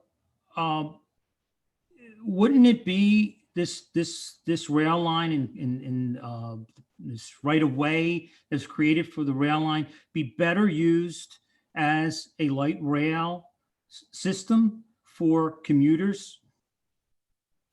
Right. So as part of the abandonment process, when Norfolk Southern applied for abandonment, it includes something called a rail banking order. And so the opportunity for using it for transit is not lost. So if that's an option later that the communities would like, that can certainly be explored. And the issue with the light rail on this line is that light rail can only go to a certain speed. So connecting to Jersey City on a light rail would not be a fast trip. Certainly faster than vehicle on most days, but not a fast trip. And two, it does add substantial cost to it. I mean, we've been trying to get, ever since 2003, we've been working very hard to try to get rail service restored. But the light rail is usually a connection to either a ferry or a heavy rail. And there is a long stretch between Schuyler Avenue going through the meadows. But yeah, if it's something that can be funded, and then yeah, we should absolutely look at it, John. When New Jersey Transit came before the town, to say that I forgot the operator of the Boonton line, there was not enough ridership. I think that they did the same thing that at the time the NJSEA, I forget the name of it now, the organization that ended up with the Keegan landfill. It gave us a story that this rail line is not viable, and I think that was wrong. New Jersey Transit just abandoned this so that they could get more trains out of Montclair on their trains rather than on a private line. And we should take that into consideration. The state should take that into consideration. The counties should take that into consideration, Essex and Hudson. I don't think that this Greenway is such a great idea. We need rail lines, and bringing back a train, either light rail or a regular train that could go into New York City when COVID is done with us. We have projects going up, people coming to Kearny, going into apartment buildings in record numbers. Properties are people that are leaving the city are wanting to go to the suburbs or coming to Kearny. They need a way to go to work, even though it may have changed slightly in terms of how many days a week they go to work in New York City. But eventually they need a transportation. And this rail line, this right of way is right there. It's to be used for the purpose that it was set up to be used for. This idea that we're gonna do a greenway, it's nice on paper, but the reality is we need something practical that will raise property values. And if you look at Montclair, you look at Cranford, you look at Westfield, you look at anywhere where there's a rail line, Short Hills, Milburn. With access to New York City. Correct. A rail line that ends in Jersey City or Hoboken wouldn't do that. A rail line that begins in Montclair and ends in Hoboken wouldn't do that. Right. So you got a you would- Seahawk and light rail won't get you into the city. So it needs to, I agree, there needs to be a heavy rail option for communities that were the original suburbs around urban areas and now have become extensions of urban areas in some cases. And they've been left out because New Jersey Transit chased ridership into the wealthier suburbs and gave them Midtown direct access. So yeah, there is a very serious element of equity, of I think, policy decisions made by state agencies that preferenced certain communities and contributed to the economic divide that we're increasingly seeing in this state and across the country. But having said that, projects as the type that's being proposed have also been very positive.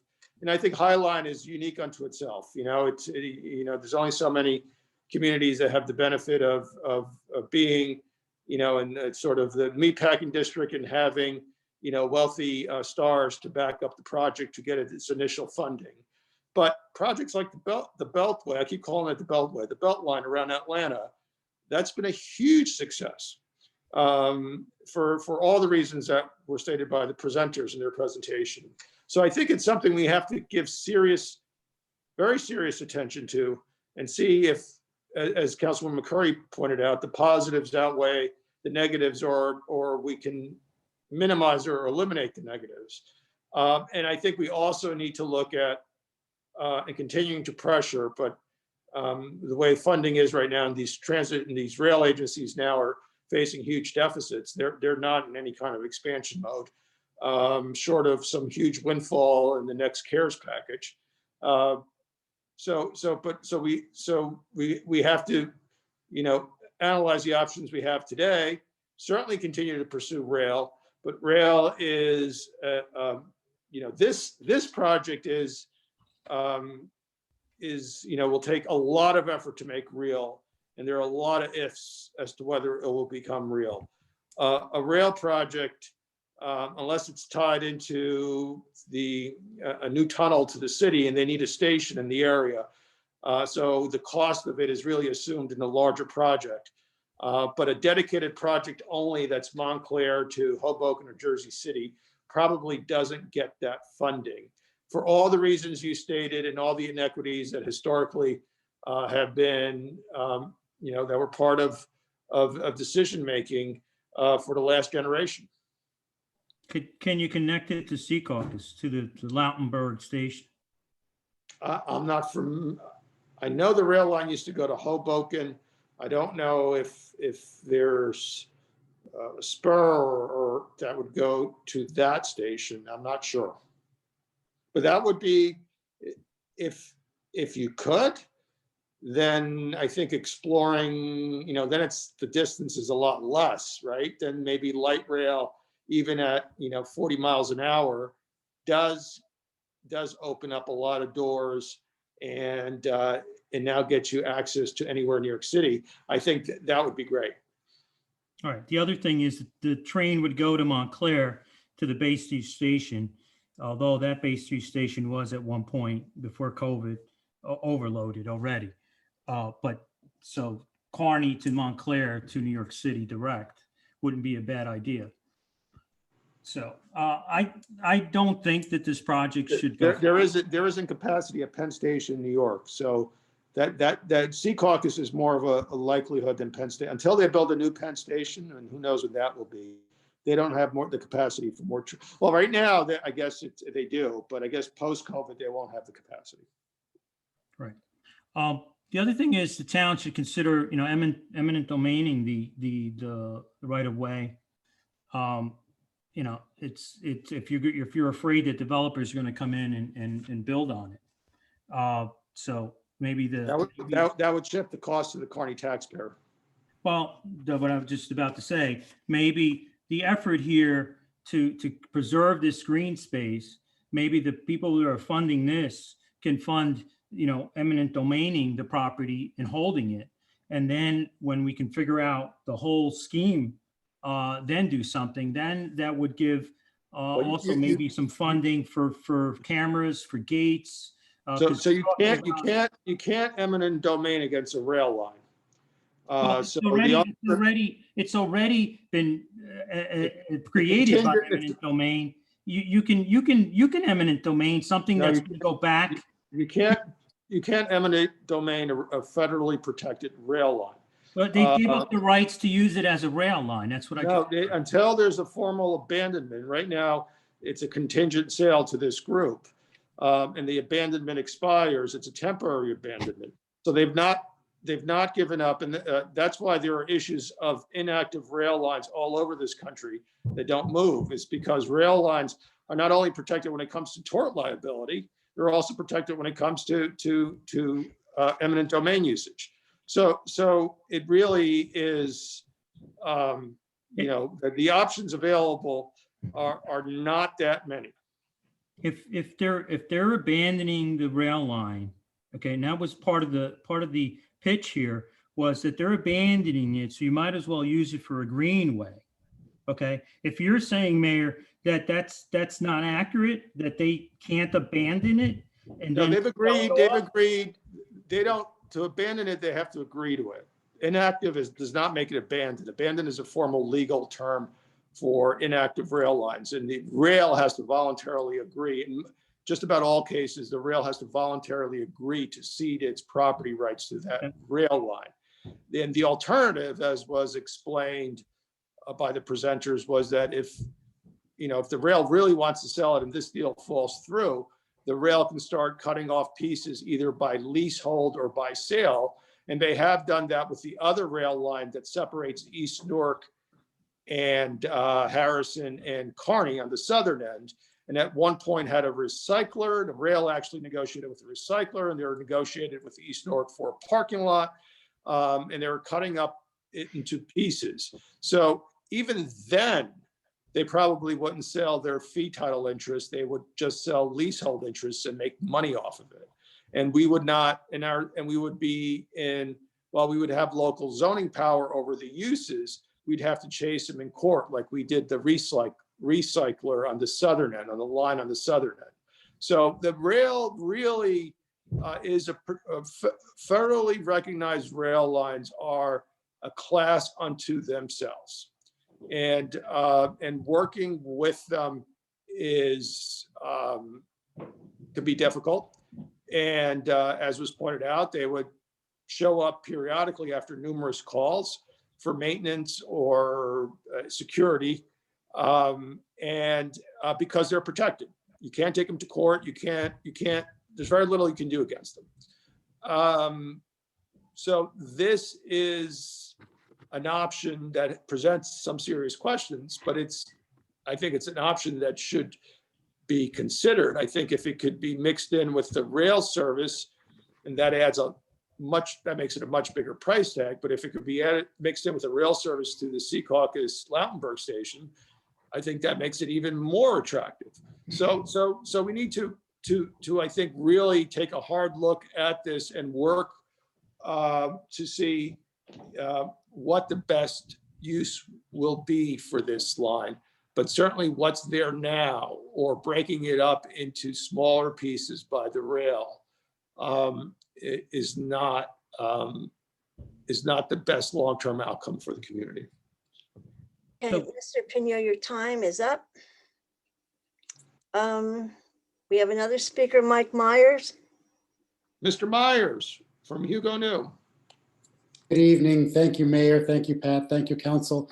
I just wanted to speak on behalf of Hugo New to express our support for this proposed project. I think obviously you all have provided some really, really important concerns and considerations. And I'm hopeful that the Bike Walk Coalition and OSI will continue to pay attention to those concerns and do their best to address them as this plan unfolds over the coming months and no doubt years. So you all know that we at Kearny Point are working very hard to provide multiple modes of transportation to and from our site. You all, of course, have helped us tremendously with obtaining state and federal grants to provide bike pedestrian access on our site. Unfortunately, those resources will continue to make Kearny Point an island for bikers. We have, every day, we probably have a dozen intrepid souls who try to get to Kearny Point by bike. By improving Hackensack Avenue, as we'll be doing with the federal and state grants. We hope that those folks will be more safe and comfortable once they get to South Kearny, but connecting them to that broader framework of bike paths is super, super important for us. And while this proposed greenway does not come immediately to Kearny Point, from our perspective, it's an incremental step towards that fuller network that will start to allow folks who want to find a helpful and safe alternative to get to work to be able to do so. So right now, Kearny Point, while we're not on the Essex Hudson Greenway, we are on the proposed Morris Canal Greenway, as well as the current East Coast Greenway. And to the extent that this proposed greenway is actually is successful, we're hopeful that that will be, again, one more step to getting us connected and getting the workers at Kearny Point, as well as the residents in Kearny who want to come to Kearny Point to work, give them one more alternative, safe alternative to get to work. So again, we appreciate your insights and your concerns, and are very, very hopeful that together we'll be able to work through those concerns. Thank you, Mike. And I think earlier in the presentation, I thought the Jersey City terminus would be close to the Morris Canal concept or proposal. So that would, even though it's a loop around Jersey City, that would provide access to South Kearny, wouldn't it? I think it would, and it also gets you to essentially to Lincoln Park, right? I mean, the Jersey City Bike Master Plan, as you know, is very dense, and they've done a great job of envisioning some of those connections. And so, to your point, it's not the most direct route to Kearny Point, but it's probably the most pleasant and the safest route for bikers. Okay. Thank you, Mike. Okay, and next speaker, Melanie Ryan. Ms. Ryan. Hello, I know you've missed me for the last 7 weeks. I saved it all up. As you know, I've had some concerns and questions about the project, and I was really hoping when I listened to the presentation that some of them would be alleviated. I have to tell you, I am more horrified now than I was this afternoon. For one item, if you look at the renderings, and it looks all really pretty with the benches and this and that, we have 100-foot oak trees along most of the route, at least between Schuyler Avenue and Chestnut. And then I know that we do pick them up again when we get down closer to the Manor section of town. There's no 100-foot trees in any of those renderings, which tends to make me believe that they're taking them out. The comment was made that we don't know if it's going to be lit or not lit, but we're going to use it for transportation. Well, if you have to be at work in Jersey City at 8 o'clock in the morning and it's September, October, are you saying that these people are going to ride their bikes in the dark on this path?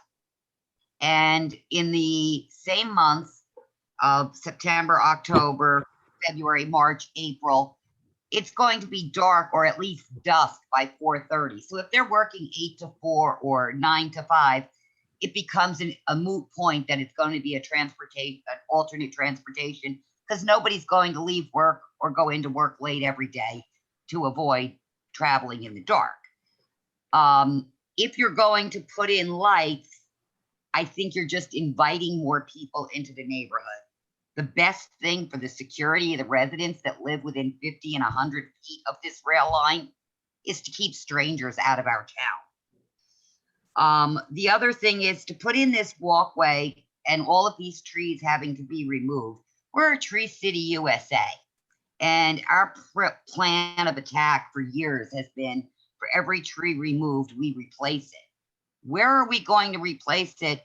And are we going to replace them with 25-foot cherry trees?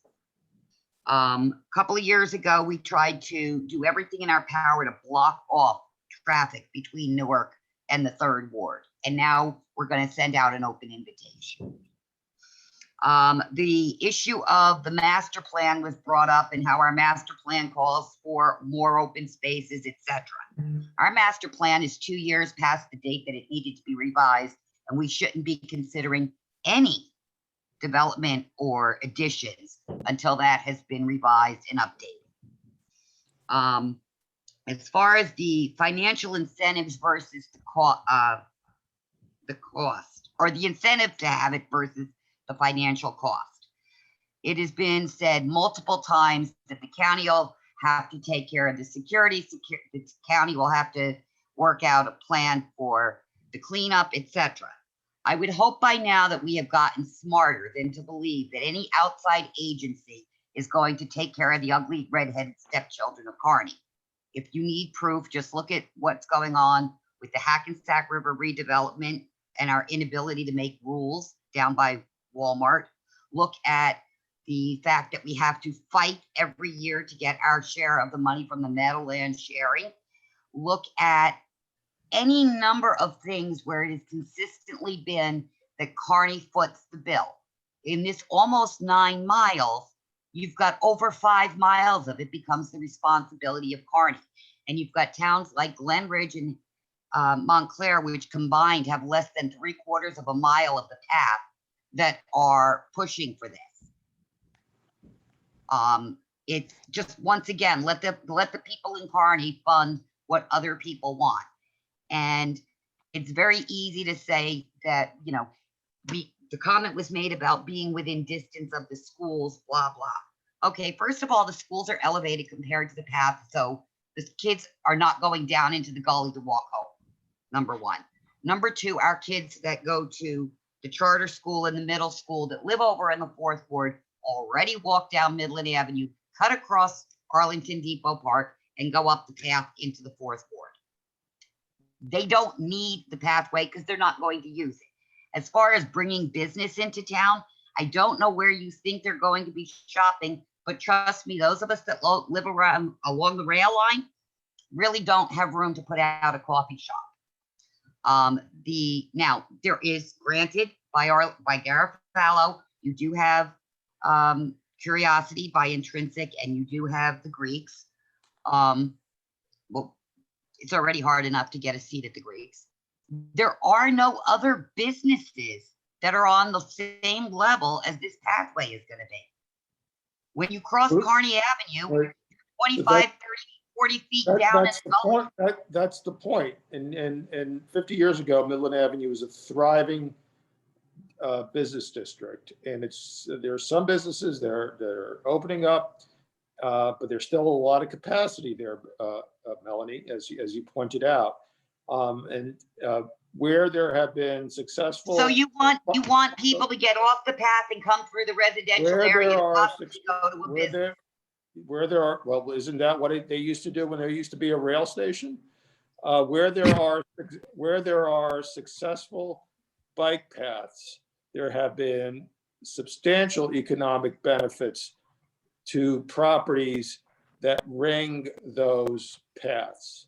And I keep coming back to the example of Atlanta because the High Line. We are not Atlanta. We have 41,000 people. I'm explaining to you, Atlanta is a city of dozens of neighborhoods, each with its own identity, and as different as Glen Ridge is to North Newark is to Kearny, and they had very similar issues. With respect to the schools, I thought the point was just that this would be an amenity accessible to school-age children, And with respect to trees, that hasn't been decided. The walkway may be, I mean, we're talking about 100-foot and more wide right of way. The walkway is probably a quarter to a third of that.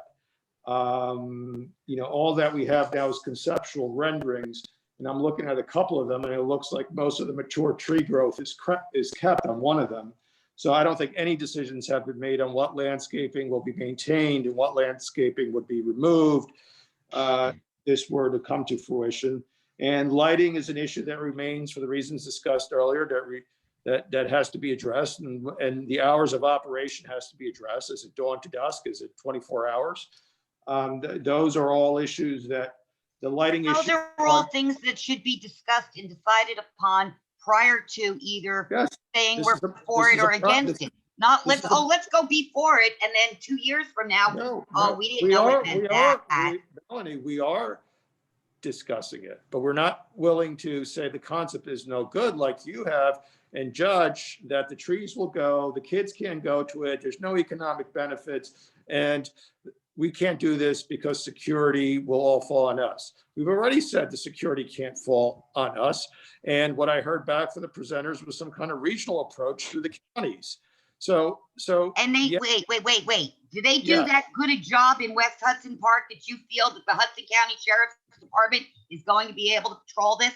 And do you think that the Hudson County Sheriff's Department is going to respond to somebody breaking their ankle? Or do you think our already overburdened EMS is going to have to? You should ask that question of the sheriff. But we can't assume that they're going to do it because they don't do a good job now. You would ask him that question the way you just asked me, but you should ask the sheriff that question.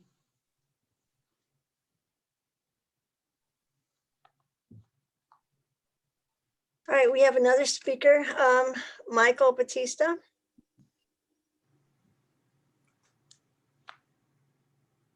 Michael, are you on? Hold on. I don't see him anymore.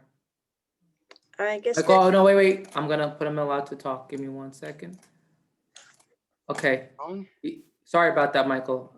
Hi, I'm sorry, Dennis, but you got Lou. Michael's next to me here. Okay. I'm a dinosaur when it comes to technology, so Michael's got to save the day here for me. Okay. Hello again, everybody. Hello. Hi, Lou. This is 2 meetings in a row for me. First question, since we seem to be Melanie's a tough act to follow, but I'll try. First one goes to Deborah. Deborah, let's go back to your original thing. Let's start at the furthest point in Kearny. That bridge. How are you going to get people over the Hackensack River? There's the DB Drawbridge. I even know the name of it. The DB Drawbridge, which hasn't been closed in over 15 years. You're going to close that bridge to make people go over it, or you're going to build a new bridge? That's an excellent question. It's probably the most challenging of any of the engineering questions, right? That's a big bridge. You're absolutely right. It's open, and the bridge itself is not in great condition either. So that's been part of the engineering study. Exactly what the solution will be will have to be looked at as part of the development process. And there have been different approaches to what might be solutions. But again, until the funding is secured, until the right of way is secured, exactly how that bridge will, what the solution will be, we don't know yet. But you're right, that's one of the biggest challenges, that bridge. With all due respect, I'm asking about a bridge we don't know. Asking about security, lights, we don't know. I guess you just wanted to get our attention tonight, but we could have done that watching News 4 New York, which covered you, which wouldn't interview me when they were there that day because I didn't think it was a good idea. So you come to make a presentation tonight, we're asking questions and you don't have any answers for us, which really isn't fair. So I do appreciate it, but Melanie was right. We can't wait until when the project started and say, well, oh, you should have discussed that earlier. So I think the DB drawbridge is a very important question. All right. which you said was good. Now, let's go to Mr. Mayor. I'm going to go back to John Pinto's remarks about tying in a rail line. If we tie in, the DB Bridge connects Kearny to Secaucus. There goes my clock here. It's 9 o'clock. Ties Kearny into Secaucus, which is where the Lautenberg train station is. So you are getting connected to a major rail hub. So there is. What I said, unless you know the answer, Lou, is there a rail spur off of that existing line that goes to the Lautenberg station that was built, what, 20 years ago?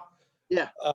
So, and I don't know the answer to that. And if there isn't, then the engineering challenge for that may be even more significant than the question you raised about the bridge over the Hackensack River. Right, but just for information, my son, who's pretty up on trains, feels there is a rail line that goes there, but that's for another night, another discussion altogether. But if we could tie it into the Lautenberg train station, that does allow light rail, which will increase our property values.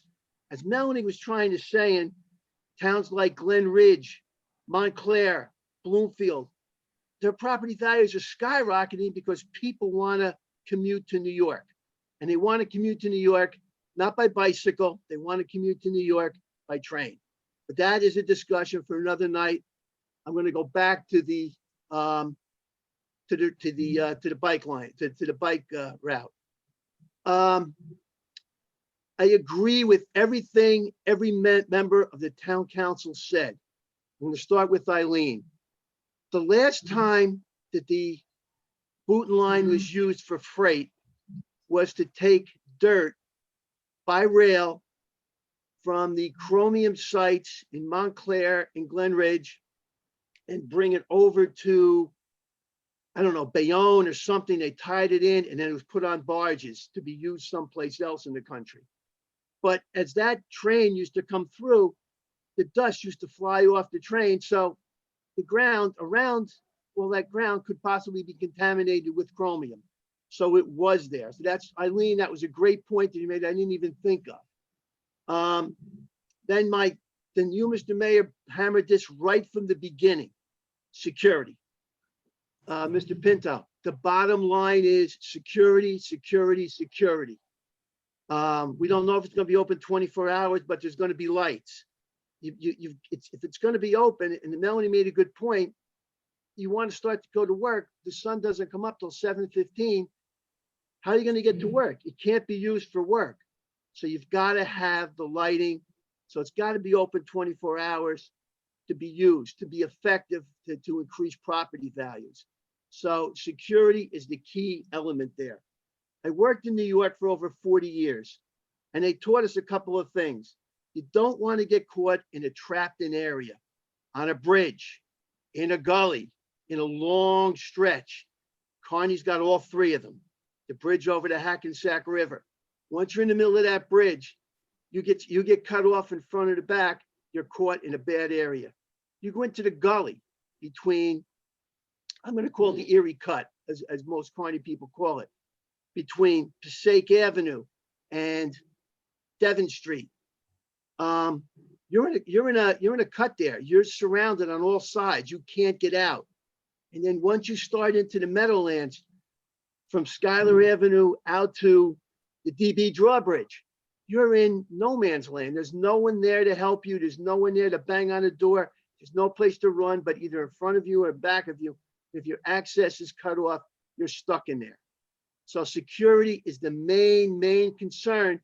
And again, you guys didn't have any answers about security. I know we're in the planning stages, but you got to plan what security is going to be. And you want to talk to our police chief, that's a great idea. And I think he's going to tell you the same thing I'm telling you, because he's a lifelong Kearny resident like I am. So again, security is the #1 issue in getting this bike path to work. All right. Michael, I just want to ask my son, do you have a question for them? Yeah. Michael has a question. He'll be quick. Go ahead. It's about your bike lane. Yeah, this will just be really quick. Something I've kind of thought of going along the lower Booten line is that because it was such an old line, there were multiple branch lines on it that went across multiple counties and towns. Right when you get across the DB draw, there was the switch that took you to the Newark branch, which took you pretty much to the train tracks that were next to West Hudson Park, up into the Annie Bridge, and then across the river up until you got back to the main line in somewhere in Clifton. The thing is, I think Mr. Mayor said, those tracks have been ripped up, and that's now just kind of a straight line right now. Are there any plans to do stuff with that, or is that just going to be a pretty much unused pathway that, for all intents and purposes, is going to be unmanned, and people could just walk along onto the main line, onto this main greenway? And the same thing goes for the Orange branch. That's the small cutoff across the river in North Newark, which is partially used by the Newark subway, which has also partially been torn up, but I'm pretty sure it would have been the route that the Newark subway would have taken to get into Kearny. Yeah, I mean, those are, That's for you. yeah, Michael, those are good questions. I know the mayor of East Newark has discussed the linear park on that line that connects to the Annie Bridge, and just in conceptual terms. And I know there's been a lot of encroachments on those unused spurs, including, for example, I believe Bergen Avenue. When we did the extension, we encroached onto a portion of that spur about 15 years ago. So it's part of the security question. So yeah, I'll let whoever amongst the presenters wants to address your points, Michael.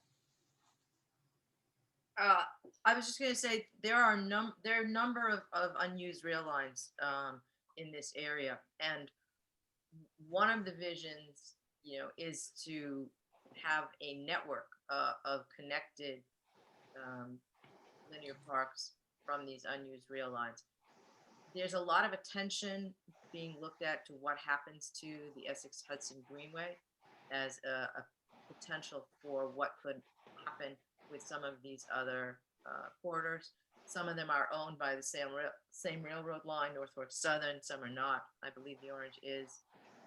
So the potential to work with them on further deals to buy some of those and create continuous pathways and a network is sort of a longer term vision, but it's certainly something that there is some interest in. I don't know of any specific plans immediately for the Orange line or the spur that you're talking about. And I just want to just add, we're sharing really everything we know at this point, and we understand we don't have the answers to all your questions, but we know it's important for everybody to at least hear and understand exactly what the status of the project is at this point. We are in a critical year. The risk that is happening this year is, just to reiterate, that if this right of way is not, if the transaction for this is not completed, again, we will lose the ability to have conversations about what kind of security or whether or not we should have transit at all, because it will become broken up.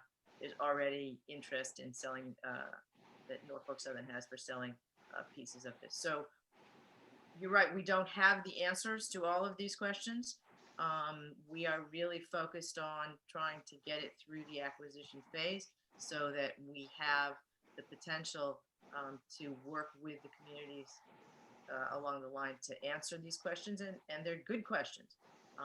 We're very glad to hear that people are raising them. We're listening very closely, and of course we will bring up all these questions as we go forward with the counties to the planning phase. So just letting you know, we're telling you everything we've got right now. Okay. Thank you. Okay, thank you from both of us. Thank you, Lou and Mike. Any Okay, additional? we have one additional speaker. I believe it's Barbara Goldberg. Yes, Barbara. Okay. Okay, Barbara, you could talk. Okay. Good evening, Mayor, Council, presenters, and attendees. I listened to the presentation, and what I would like to know, because I really didn't hear it, is what is the expected projected price for this, the price tag? And how much is Kearny going to be responsible for the project?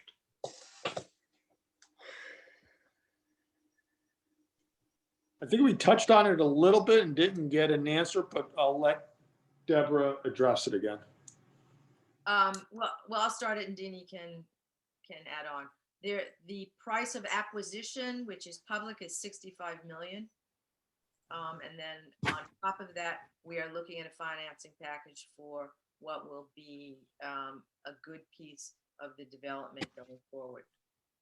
At this time, the funding package that we are in conversation with and trying to develop does not affect the municipal budget of Kearny. It's not coming from Kearny's budget. How does the acquisition purchase price of 65 million get funded? It's all part of the same package.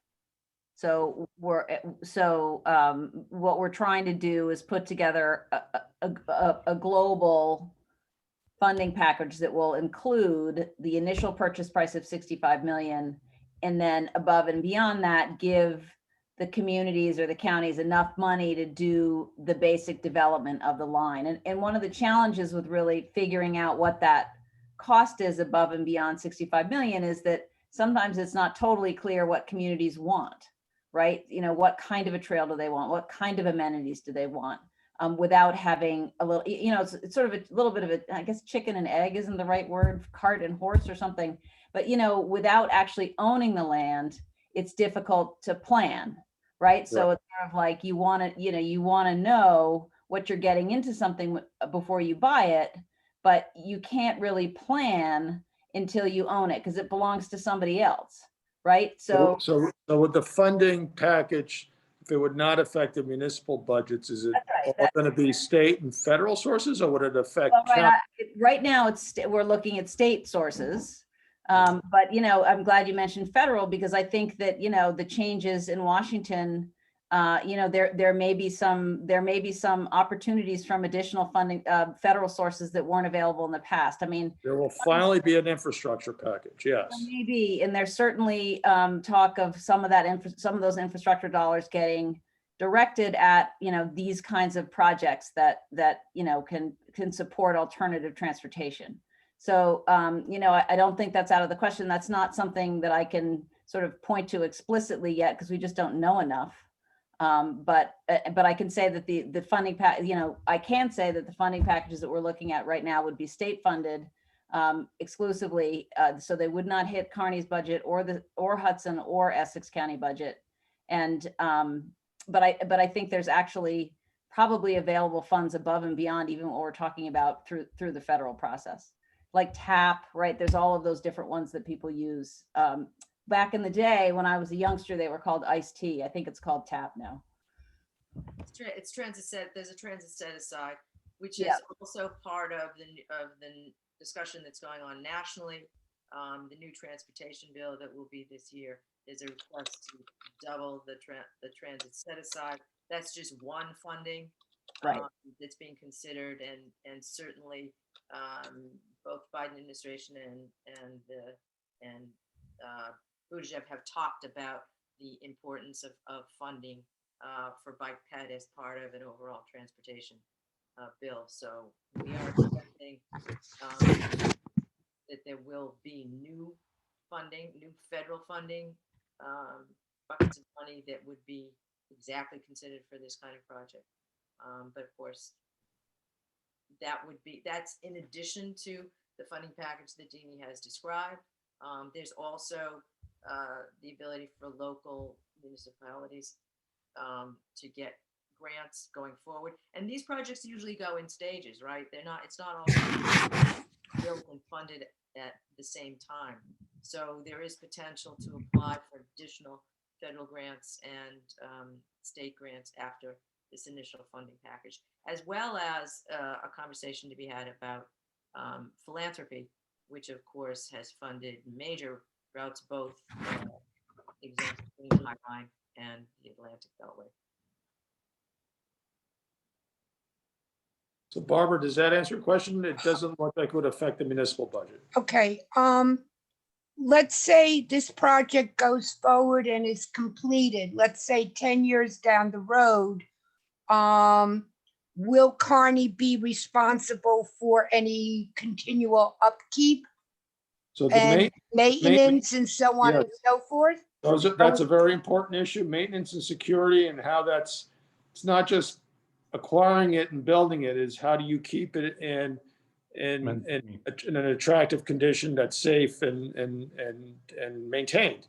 And those are questions we have that, we don't have the resources to dedicate law enforcement officers to this line. So yeah, those are questions that need to be addressed in this process we're not yet there at that stage is what I think I heard back earlier.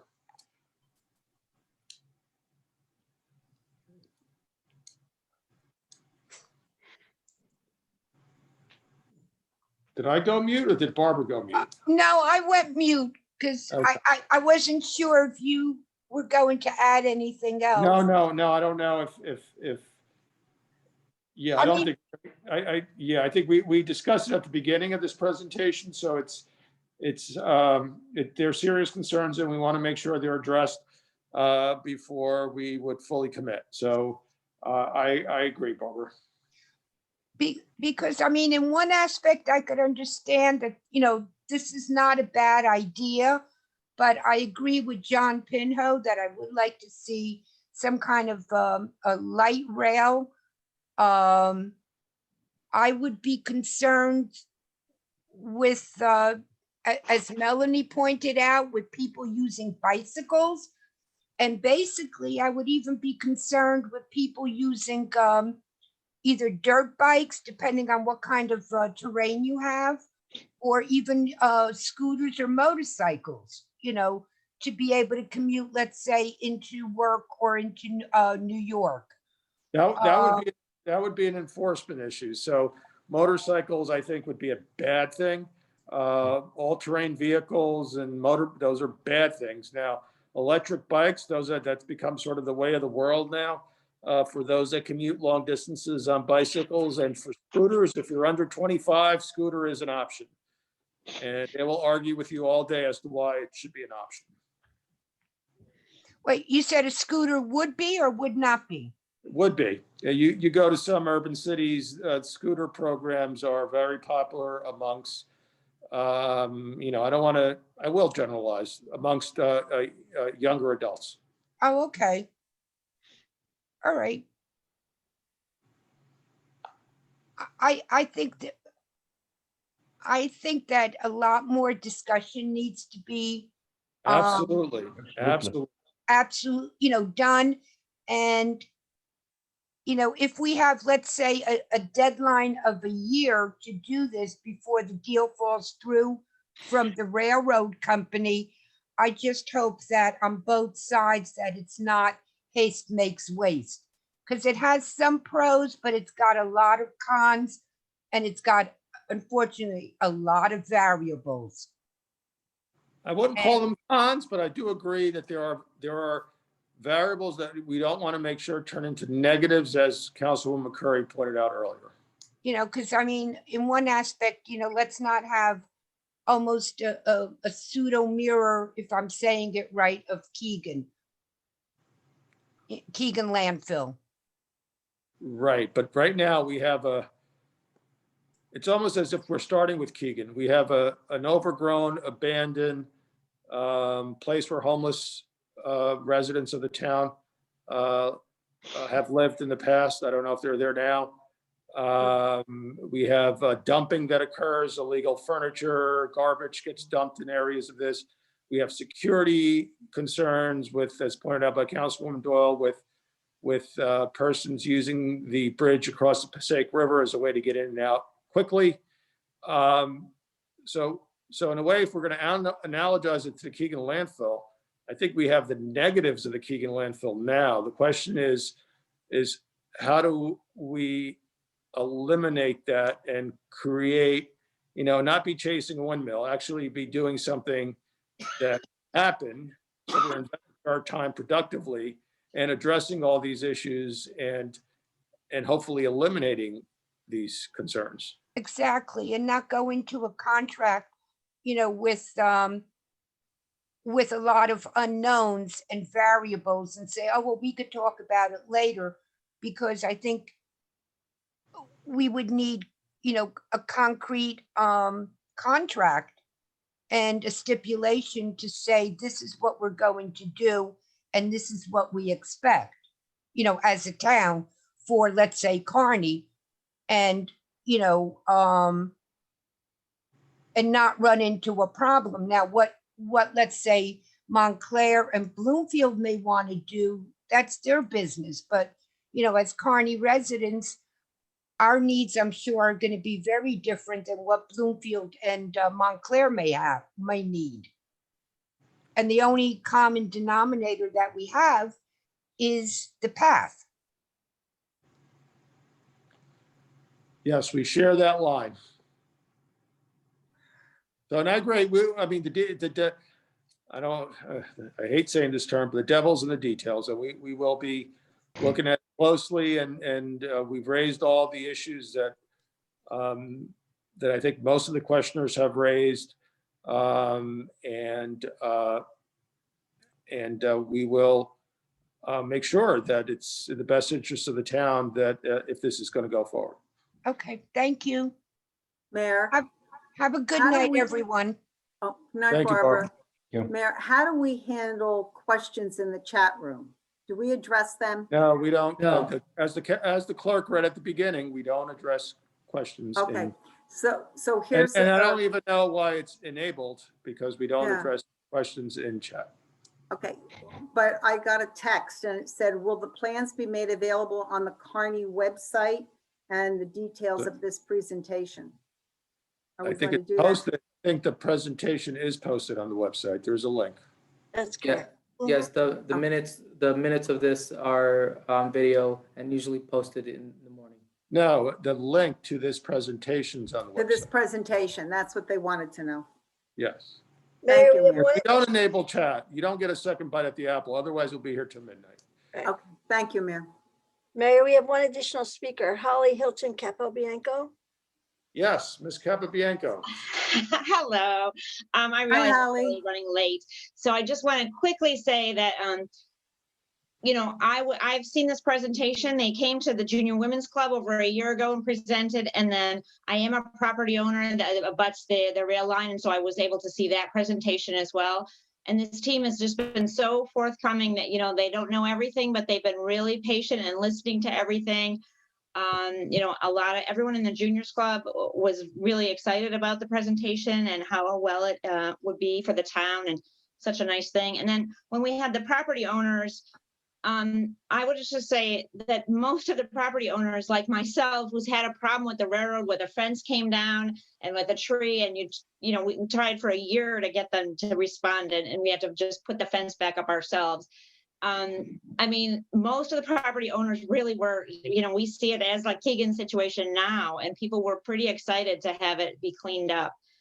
And, with the pandemic, I feel like I've walked in every park in Kearny so many times because there's nothing else to do. And it would be so great to have another green space in Kearny. So I'd be very excited about it. So I just wanted to throw those quick comments out. Thank you, Holly. We appreciate it.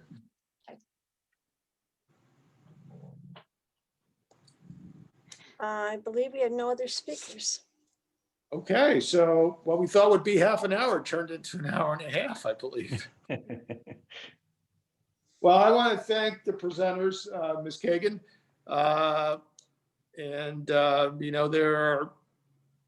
We've got a solid community here, because you heard residents who care deeply, all of them care deeply about their town. And that's a good thing, because it shows the community is alive and it cares, and it's concerned about its future.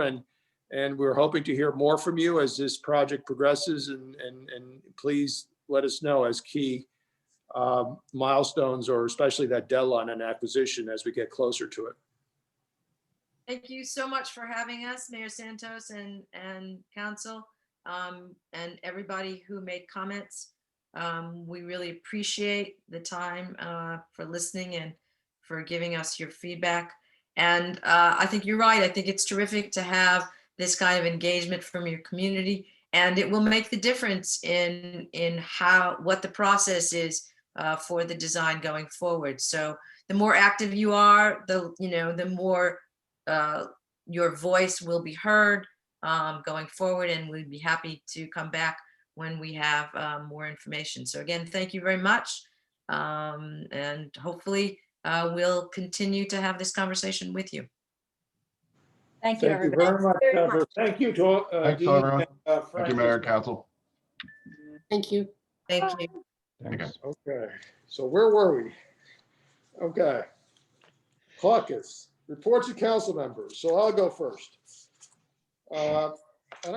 On the agenda tonight, I have 68 authorizes 69 hours of overtime in the Department of Public Works to repair police vehicles, place barricades at a broken traffic signal in South Kearny, respond to alarm and emergency repair at East Millen Avenue Pump Station, assist sanitizing playgrounds, emergency street sweeper repair, catch up on year-end office backlog of paperwork in the office, soft ice over streets due to a broken sprinkler, reported by KPD. You get a lot of detail in the title of this resolution.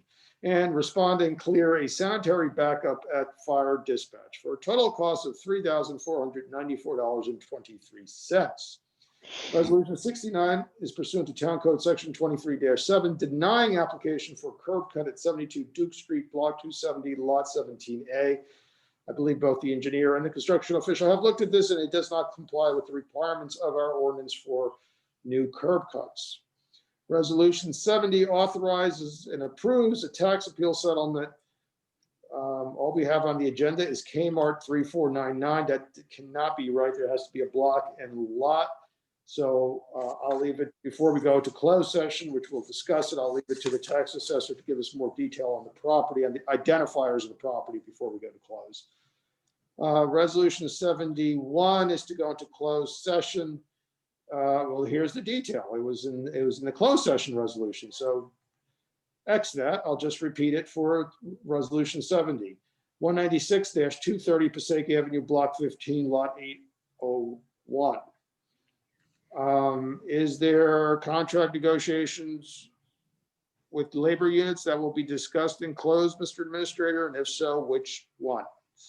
Yes, there is, Mr. Mayor. I would say all bargaining units, including but not limited to PBA, PSOA for superior officers, department and department heads. Okay, let's just identify the ones. PBA, PS, not just everybody, because we're not. PBA, PSOA, and what was the other one? Department heads. Okay, which is really the assistant department heads, the interim, okay. Not department heads, the exempt group, but the department heads, the unionized group. Correct. Okay.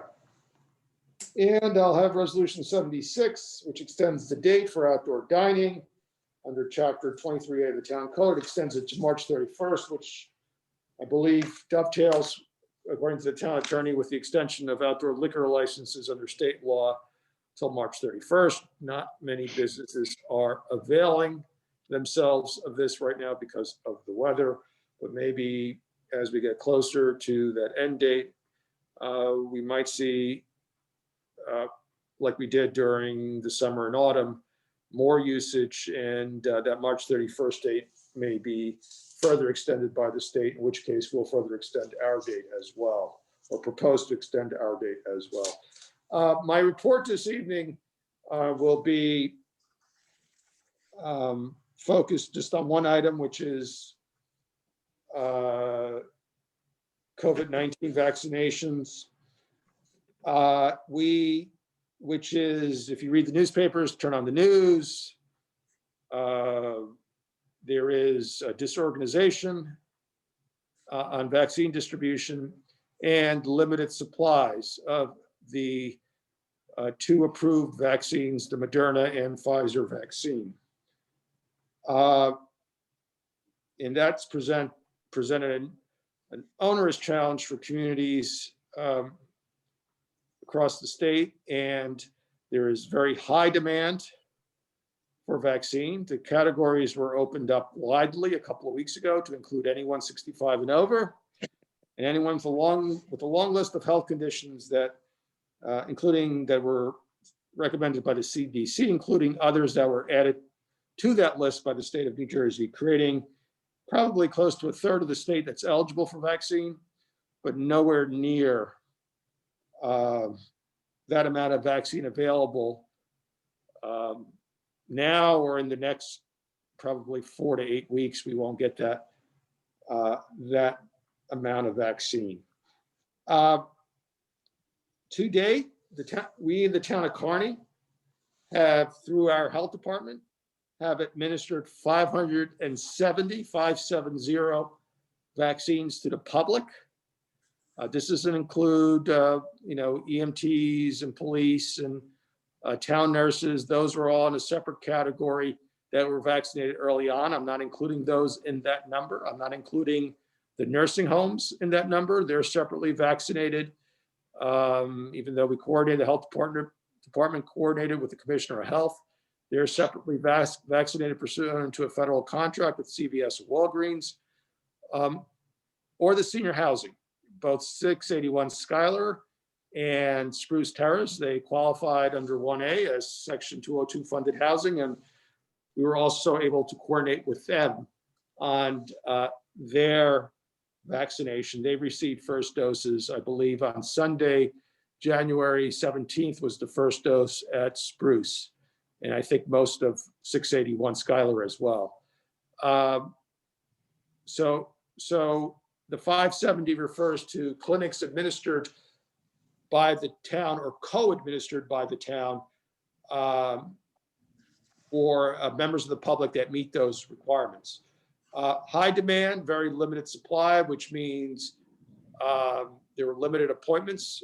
First, we did online only. We realized the digital divide made that unfair for some. So then we opened it up to telephone appointments first before shifting to online appointments. So we've done, including today, 6 days of clinics to administer those 570 vaccines. The first 2 were co-administered with North Hudson Community Action Corporation. And it was at the Kearny Water Department on Elm Street. So I want to thank them because they provided that initial supply. And all the Kearny Health Department staff, Ken Picas, Daniela Ponce, and they're the entire department really pitched in to make those clinics successful. The Kearny EMTs for assistance with observation after vaccination. I don't think there's been any allergic reaction of the ones we administered or that I'm aware of, as well as the nurses who administered the vaccine. So the first 2 days with North Hudson at the Monday, Tuesday at the water department. Then we shifted to our own supply that we received a week ago. And we did clinics Thursday, Friday, and Saturday at the Hartung Center on Passaic Avenue. And I believe we administered 200 vaccines over those 3 days.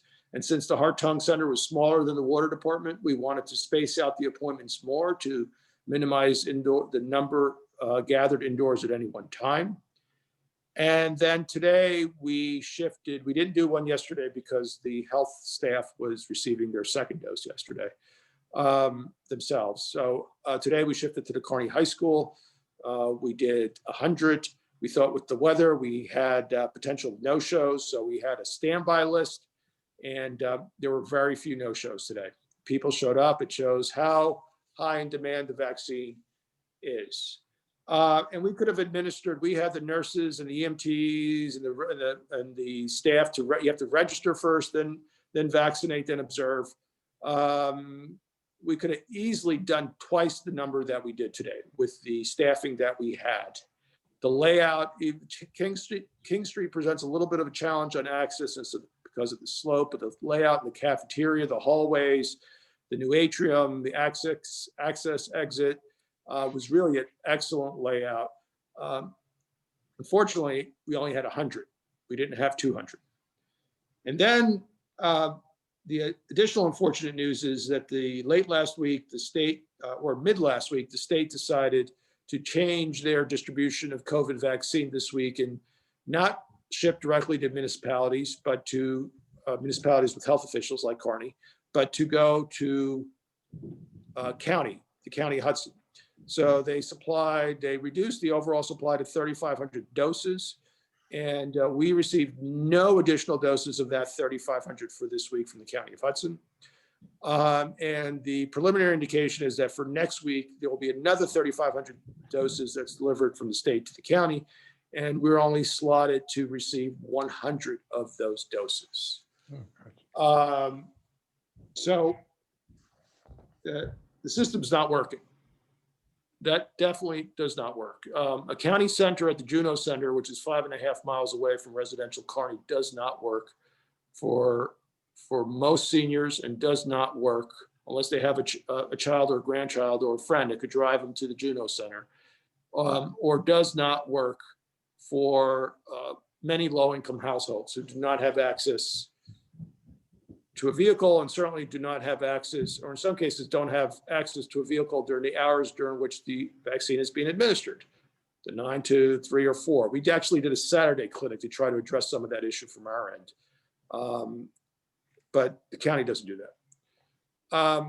And the disproportionate impact of this disease has been on the elderly and low-income communities which live in crowded households, multifamily housing, multiple members in a single household, sometimes different generations, often sharing a single bathroom. So transmission occurs very quickly once it enters a household that's overcrowded.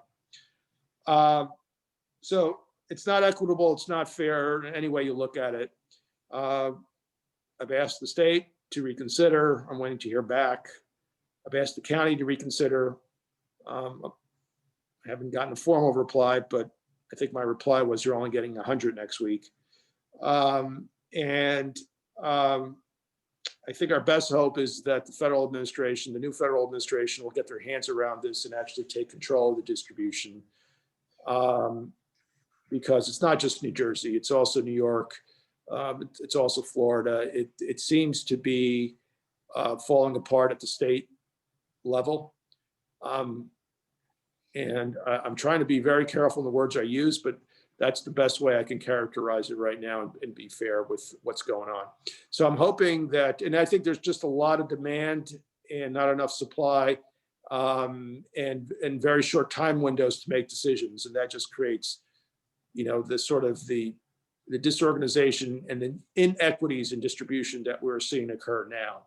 I'm not excusing it. I'm just trying to explain why it may be happening. So, reach out to the governor. He didn't come to the high school, to our clinic. He went to the South Kearny site today. But reach out to the governor, and we'll continue reaching out as well.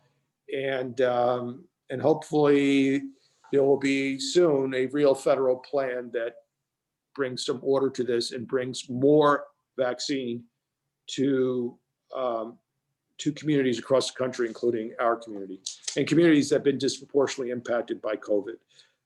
Communities that can't work from home, communities that are not 2 or 3 size households, but 4 or 5 size households, and communities that have a disproportionate numbers of senior citizens like the town of Kearny. The other unfortunate piece of news is that we were up until last week, our numbers had gotten better in terms of positive COVID results, which means they had been going down. We had peaked about 10 days after Christmas with a 7-day average of about 72. And I think we got as low as 20 a week ago, which is all good signs. But now the numbers are starting to increase again in significant jumps. The 7-day average using the last 7 days is now 31.5 and increasing by the day. That may or may not be evidence of the new strains. Because very few of these lab results are sequenced, but some of the new strains have been already identified in New Jersey where there has been sequencing of COVID tests. That may be that, or it may be a temporary increase that we hope will then level down around 20, 21 a day soon. Having said that, we don't know. And there's a very high risk that it could be the new strains, which adds even more importance to the need to vaccinate as many people as possible in the most vulnerable communities as soon as possible in the next few weeks, not the next few months, the next few weeks. The new strains will, if they are prevalent, they will take over in 2 to 3 weeks, which is what's occurred in countries that are now dealing with the new strains. So make your plea to the Commissioner of Health, make your plea to the Governor's office, and we'll continue doing everything we can to try to get vaccine supply. In the meantime, I want to thank every nurse, every health department employee, police department, fire department, and the Kearny EMTs they've all stepped up and they all did everything they could possibly do to make these clinics run smoothly, which they did. Even when presented with issues, they were resolved, addressed, and I was there at most of them. And so we should be very proud of that. And that 570, even though it's a very small amount, it's more than many communities of our size have received to date. So we're fortunate in that we were able to administer those. I'm just hoping, we can start administering vaccines again at 100 to 200 a day that we're capable of doing, so we can get this community protected from any new strain. So that's my report for tonight. Mayor, Councilwoman Castro. Mayor, if I could, you're giving a lot of credit to all the right people. What you can't do is give credit to yourself. So I want to give a shout out to you. You have been keeping the public informed. They're so appreciative. If on Facebook, social media, you're getting a lot of kudos and you're doing all the right things. You're putting the pressure on the right people. And I just want to call that attention to you and your leadership through this pandemic from the beginning to right now. And if I could, the governor's phone number is 609-292-6000. 609-292-6000. And Mayor, thank you so much for being on top of this. You certainly are helping those that are in most need. And if we can get more vaccinations, more vaccines and get people vaccinated, I think our numbers will certainly go down. But thank you. And Thank you. if you do call, the state's record keeping system has lags in it. So they don't show the actual true numbers that have been administered, because I actually had one state official told me, well, you've only administered 66. And then I had to explain everything we did since day one. So if anyone who calls gets that back, tell them it's 570. We can do up to 200 a day. Give us vaccine and we'll prove it to you again. Not that we haven't done it, we'll prove it to you again. Okay. Thank you, Mayor. Councilwoman DeCastro. Thank you, Mayor. This evening on the agenda, I have Resolution 73 ratifying a contract with Sandra Mechanical Services for COVID-19 emergency bipolar ionizations at various municipal buildings at the contract price of $53,241. Resolution 74 increasing the amounts of the contract and K&D Contractors LLC for COVID-19 related toilet renovations at various municipal buildings from $67,600 to $69,440. And tonight I'd just like to report, Carol, also echo Mayor Santos, thank you so much for your leadership and collaboration with Joan Quigley and bringing in North Hudson to get our first 2 days in the rollout and serving our community with the vaccines. And Ken organizing with his team, nurses and Daniela and Paula, they were all there on site. I mean, amazing. It was nonstop work and everyone working together. Chief King and his team at Kearny Police Department, EMTs. Also, simultaneously on Tuesday, the health department had the clinic and also was the food distribution. So they were working at the same time, servicing our community. And I mean, it was just everyone coming together. Kearny Fire Department going out and bringing in those food distribution boxes and distributing with the food distribution going on, and also the vaccination. I mean, it was just one day to remember. I mean, it's many days, and we're going in stronger together and moving forward together. So also Kevin and David, your team, DPW, we've had, you know, building up clinics and breaking down clinics and moving just to kind of move everyone and position everyone in place so we could serve our community. So thank you all, and coming together. So thank you, Mayor. Thank you, Councilwoman. Yes, I knew my list was incomplete. DPW, for the reason you just said, Councilman Castro.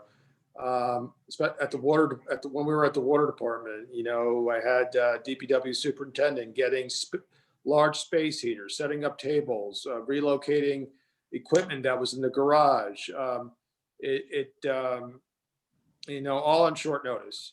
So I want to thank David and Kevin and the department, the staff who helped there, who made it possible. Joan Quigley, I can't thank her enough for the first 2 days of our clinics.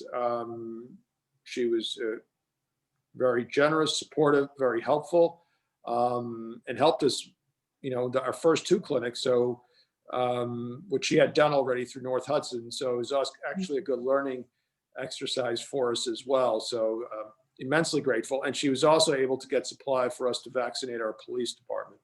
So Joan Quigley, we thank you from all residents of the town of Kearny. Thank you very much. Thank you. Thank you, Councilwoman. Also, Mayor, I'm sorry. I just want to also, Holly's on here. I think last Friday, our Kearny Food Pantry serviced over 288 families that came on Friday. And thank you, Holly, and your team every week for being out and providing such food and resources to our community. So thank you. They've become a model of food pantry network for other communities to see in terms of distribution, organization of food, differing foodstuffs on different weeks. It's a whole system that's going on there. And as well as storage and donations and coordinating all that. So you're absolutely right, Mary. Fantastic work by the Food Pantry Network and coordinated by Holly Capabianco. So my thanks to them. Councilman Cardozo. Good evening, Mayor and Council. Tonight I don't have no business to report on nothing, but because the COVID virus is still around with us, I'd like to remember everyone to keep all the necessary precautions, masks and social distance, and I express soon we have enough regular supplies of vaccines at all. I'd like to thank everyone who's involved in those vaccinations, and especially to you, Mayor, because your leadership make a big difference. Thank you very much. Thank you, Councilman. Councilman Santana. Good evening, Mayor. I have Resolution 75, resolution accepting the retirement application of Police Officer Thomas Bannon from the Kearny Police Department after 25 years of service, effective March 1st, 2021, pending approval of the police and firemen's retirement system, terminal leave pay, and unused vacation totaling $59,330.54, subject to change if any additional time is taken.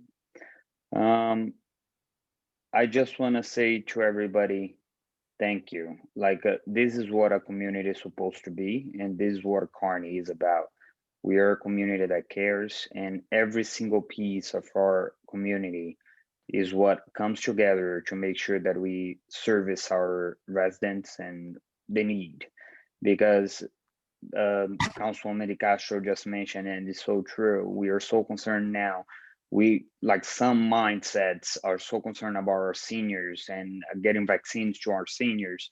But let's not forget, we're still in the middle of a pandemic, and there are so many people that don't have food to put on their table. So thanks to Councilwoman DeCastro for bringing up. Thank Holly for taking care and managing the whole food pantry network. Our community is great, and I'm so proud to be part of it. So thank you very much, everybody, and have a great night. Stay safe. That's all I had for tonight, Mayor. Thank you, Councilman. Councilwoman Eckel. You're on mute. Thank you, Mayor. Tonight I have Resolution 72. This is a resolution accepting the retirement application of firefighter Johnny Robinson from the Kearny Fire Department after 15 years and 9 months of service. It's effective February 1st, 2021.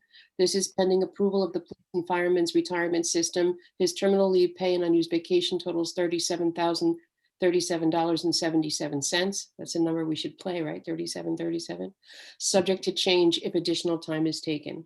I have nothing else on the agenda tonight, and due to the time constraints, I don't want to belabor the point. Just to be just so grateful for the amount of work that people have done in this community, continue to do, yourself included, Mayor. And you know, everyone cannot be there all the time to do everything, but some of us can be there some of the time to do as much as we can. And like, that's an important message too. So many people I've talked to recently feel like they don't do enough, or they can't do enough, or they haven't been there enough. And the real truth is, whatever you can do to help each other is enough. Help each other, be kind to each other, support each other. If you know a neighbor that needs help, provide it if you can. Do the best you can to stay healthy, wash your hands, wear your masks, get your vaccination if you can get one, make the phone call if you can do that to the governor's office to help support our mayor trying to get attention to our community and the vaccinations that we need. Thank you to all our department heads, to all of our employees and all of our departments who do everything they can every day to make Kearny the community that it is. And that's all I have tonight, Mayor. Thank you, Councilwoman. Councilwoman Doyle.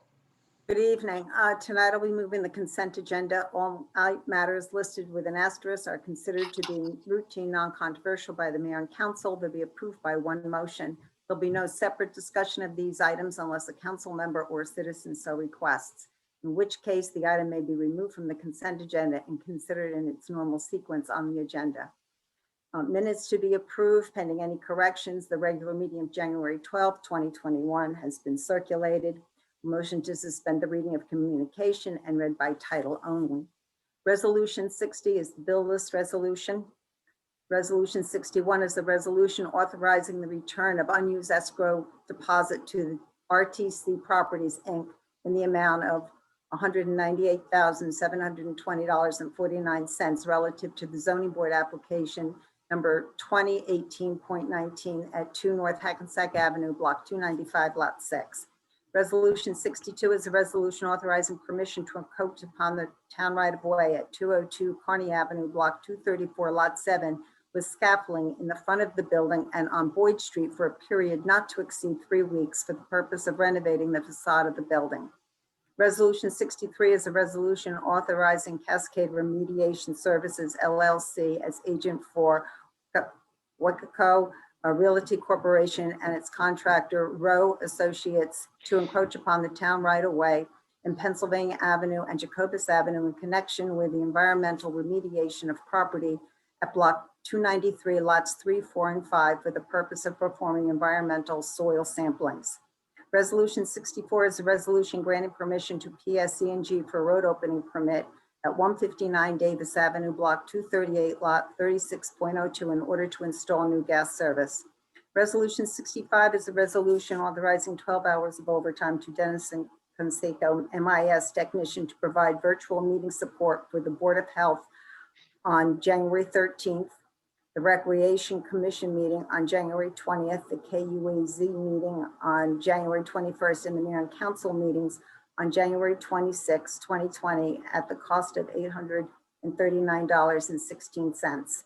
Resolution 66 is a resolution authorizing 6 hours of overtime to Jonathan Zazura, Technical Assistant Land Use in the Construction Code Enforcement Office, to support the regular evening meetings of the Zoning Board on January 5th, 2021, and the regular evening meeting of the Planning Board on January 6th, 2021, at the cost of $259.92. And just one thing I wanted to share about the Kearny Police Department. On my way home at the end of last week, coming into Arlington Ridge, where I live, there was 4 or 5 police cars, and obviously there was an accident. So I parked and walked back. It was one of my neighbors, a senior citizen, not to be confused with me, but she was standing on the side, clearly shaken up. And I wanted to compliment the police officers. There were 3 young officers there. The compassion they showed towards her. Not only did they stay with her until she could make a phone call to her daughter, but they also drove her car back to her parking space in the complex. It was damaged. It was drivable, but the bumper was hanging out on the side, and she took one look at that and realized she couldn't do it. So those 3 young officers did an outstanding job. I mean, so many times we hear complaints about some of our police officers, and this was such an example of who we have working in the town of Kearny in the police department under the supervision and leadership of George King. And they were Ryan Stickno, Biznark, Carey, and the newest officer was Matt Lopez. Matt Lopez just came out of the academy. So kudos to those young men. One young man wanted to walk the lady home, and I said, I'll be glad to do it because she lives about 4 doors away from me. But I just wanted to bring that to your attention through all the awful things that are happening in our country and people complaining and being angry and upset. I just wanted to bring that out. We have so many employees that are so compassionate towards our residents. And I just wanted to say that. Okay, Mayor, that's it. Thank you. Thank you for sharing that, Carol. It's a testament. Yeah, to it was our very department. heartwarming, believe me. Yeah, thank you. Councilwoman McCurry. Thank you, Mayor. Tonight I'll have the following ordinances for introduction: 04, which is amending ordinance number 2020-07, prohibiting retail use of plastic single-use carryout bags as codified in chapter 29-4 of the town code, to postpone the effective date of that ordinance. The effective date of that ordinance, if you recall, was going to take effect in April, coming up on Earth Day. But the state has, since our adoption, passed legislation to ban a single-use bag, and their date for that legislation to become effective, I think, is May 1st, 2022. So we're going to postpone our legislation to coincide with that of the state's timeline. So once their legislation goes online, ours will be moot. In effect, it will be taken over by what the state is requiring under their legislation. So any kind of business in Kearny would have to follow the state's rules and regulations as adopted pursuant to that regulation, their legislation. And that's all I have for introduction. On second reading, we have 01, which is vacating handicap parking spaces at 28 Chestnut Street and 345 Forest Street. And 02, which is establishing handicap parking spaces at 66/68 Duke Street, 143 Johnston Avenue, 209 Kearny Avenue, 253 Forest Street, and 433 Forest Street. And lastly, 03, which is authorizing lease of municipal real property to the West Hudson Arts and Theater Company. Can you as pull stated that? on Can you pull that out, Councilman McCurry? Because I will not be voting on that. I have a conflict. Okay. Well, as I stated on introduction, this lease is for a nominal cost, and it is for the use at the Water Department, Police Department off of Elm Street, Laurel Avenue, for the purposes of storage and rehearsal space. And we will recognize the fact that that will be a conflict. We're going to have a voice vote on that, Jerry, Yes. so that you can mention that conflict at that time. Okay, thank you. And that's, I'm sorry, Mayor, that's considering the late hour of the night. That's all I have tonight, Mayor. Thank you, Councilwoman. Councilman Faceto. Thank you, Mayor. I have nothing on the agenda, but I do have something to report. For those of you with school-age children, please, I sat in on the Board of Education meeting the other evening. Please take note on the school district's website. The school district reopening plan is detailed on the website, so please make note of that. And I'd like to thank you, Mayor, for your hard work in getting vaccines for our community. And I'd like to thank the Kearny Police Department, the Fire Department, the EMS services, the Health Department, and DPW. I'd like to join in the rest of the council thanking them for their hard work that they did keeping our residents safe during the vaccination periods that had been scheduled already. But not only for that, but for the work they do feeding the residents in our community that are in need. The Food Pantry Network, thank you to the amazing volunteers that work behind the scenes and also that brave the cold each and every Friday. The selfless community service groups that we have for their generous donations, and our local businesses for their very generous donations, and the local residents who continue to donate during the food distribution. I say thank you very much, because as Councilwoman DeCastro noted, this past week was 288 residents showed up for food. Last week, it was only 260. And the week before, it was only 225. And as the positive cases are increasing, so is the need for food in our community. That's all I have, Mayor. But I just want to say thank you again for all your hard work. Thank you, Councilman.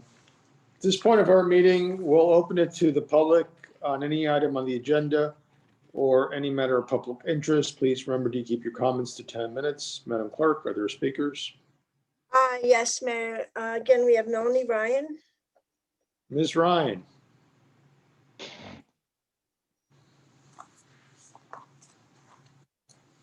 Are you muted? No. No, Mayor, she has not been allowed to speak yet. I'm looking in. Dennis, are you there? Can you allow Ms. Ryan to speak? I apologize. Who do you want to speak? Melanie Ryan, Dennis. Okay, sorry about that. Hi, sorry about that. Back to recycling. We had decided back in, give or take, February, that we were going to start enforcing the no plastic bags in recycling come July. And then because of COVID and the lack of time and activities to pass out flyers, it was pushed back to January 1. January 1, an assortment of people apparently didn't get the message, and we are still enforcing it, but CalI's picking it up, and we've been doing reverse 911 calls. I myself have gotten 7 so far. Granted, house phone and cell phone. But when are we going to actually start enforcing it? Because unfortunately, the general consensus seems to be, well, if we don't follow the rules, they're just going to keep picking it up. People think that because we pushed it back a month while we did the reverse 911 calls, it's never going to be enforced. No, I think it's the first week of February, and I think the 911 calls point that out. Yep. Okay. What about the people that we don't have? We're going to have problems still. Are there going to, like, I guess what I'm getting at is it's going to be left there, but is it going to be left there and there's going to be a note on it? Or is this now going to fall on the DPW to take 35 calls that people complaining that their garbage didn't get picked up? There's going to be phone calls, and because residents who don't get the message will be upset when they see their recycling still there. And it will take there will be a learning curve, but we're trying to minimize it through the reverse 911 calls, and website and social media only go so far. Reverse 911 only goes so far if you don't listen or you don't sign up your number if you have a cell phone. But eventually then people just get it from their neighbors. Why didn't my recycling get picked up and yours did? So hopefully February will be tough, but I'm hoping by March things will get into a good flow again. Because us spending extra money because people don't follow the rules is crazy. You went over the vaccine schedule, and that's all. Good night. Thank you, Ms. Ryan. All right. Additional speakers? Yes, well, I don't know how to pronounce the name. It's Guevarlu. Guevarlu. Hello, Gavar. Guevara. I apologize. That's okay. I just wanted to ask, I'm the property owner at 72 Dukes, and I'm trying to understand why it was denied the curb cut. Michael or Tony, do you want to go over the requirements? I don't know if Tony wanted to chime in.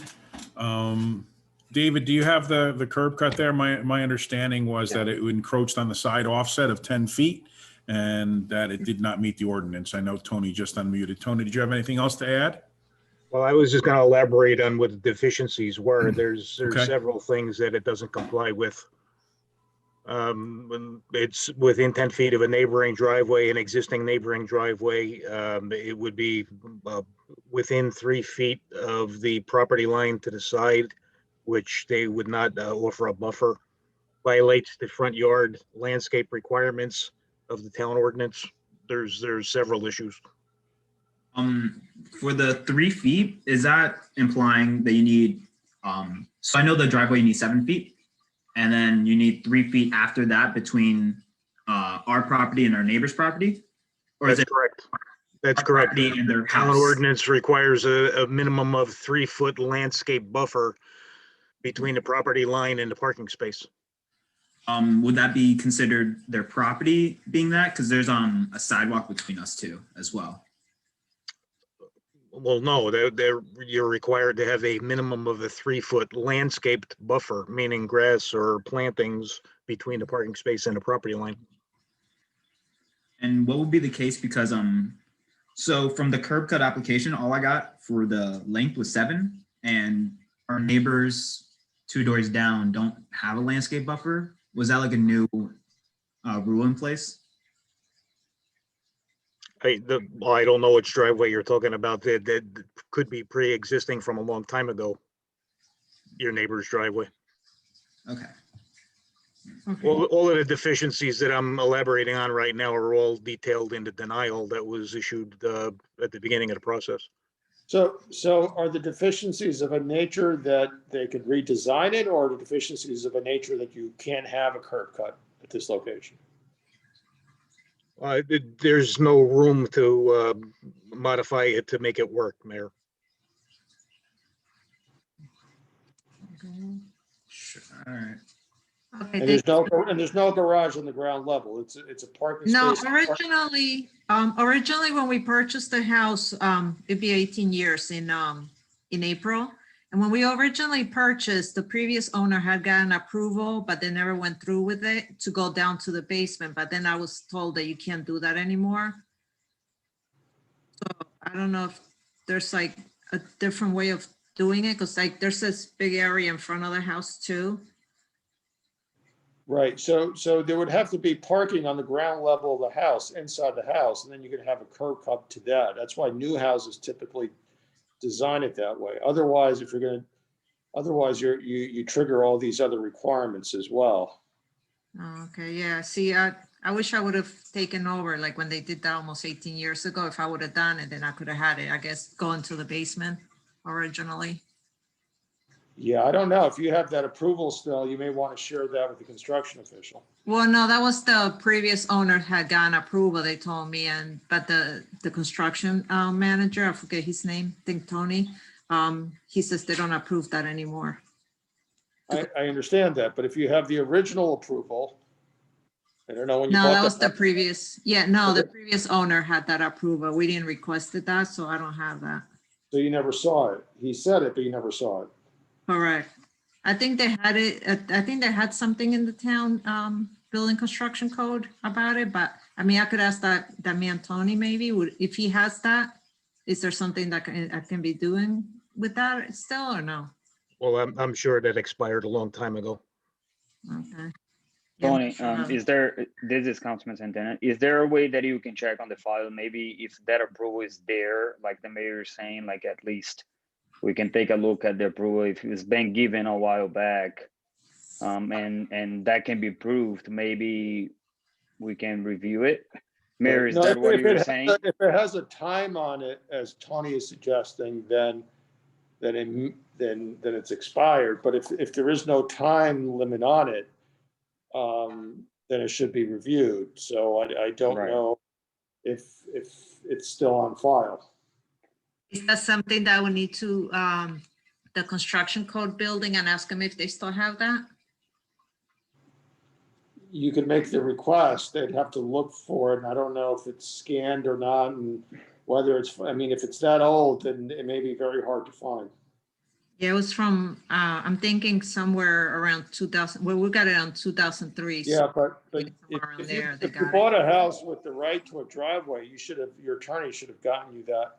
That should have been part of your closing, and you should have that in your file as well. Yeah, I guess as young first-time buyers, we didn't know, how that whole thing works. Mayor, do you think would be feasible for us to pull the resolution, give them the opportunity to check it out until the next meeting?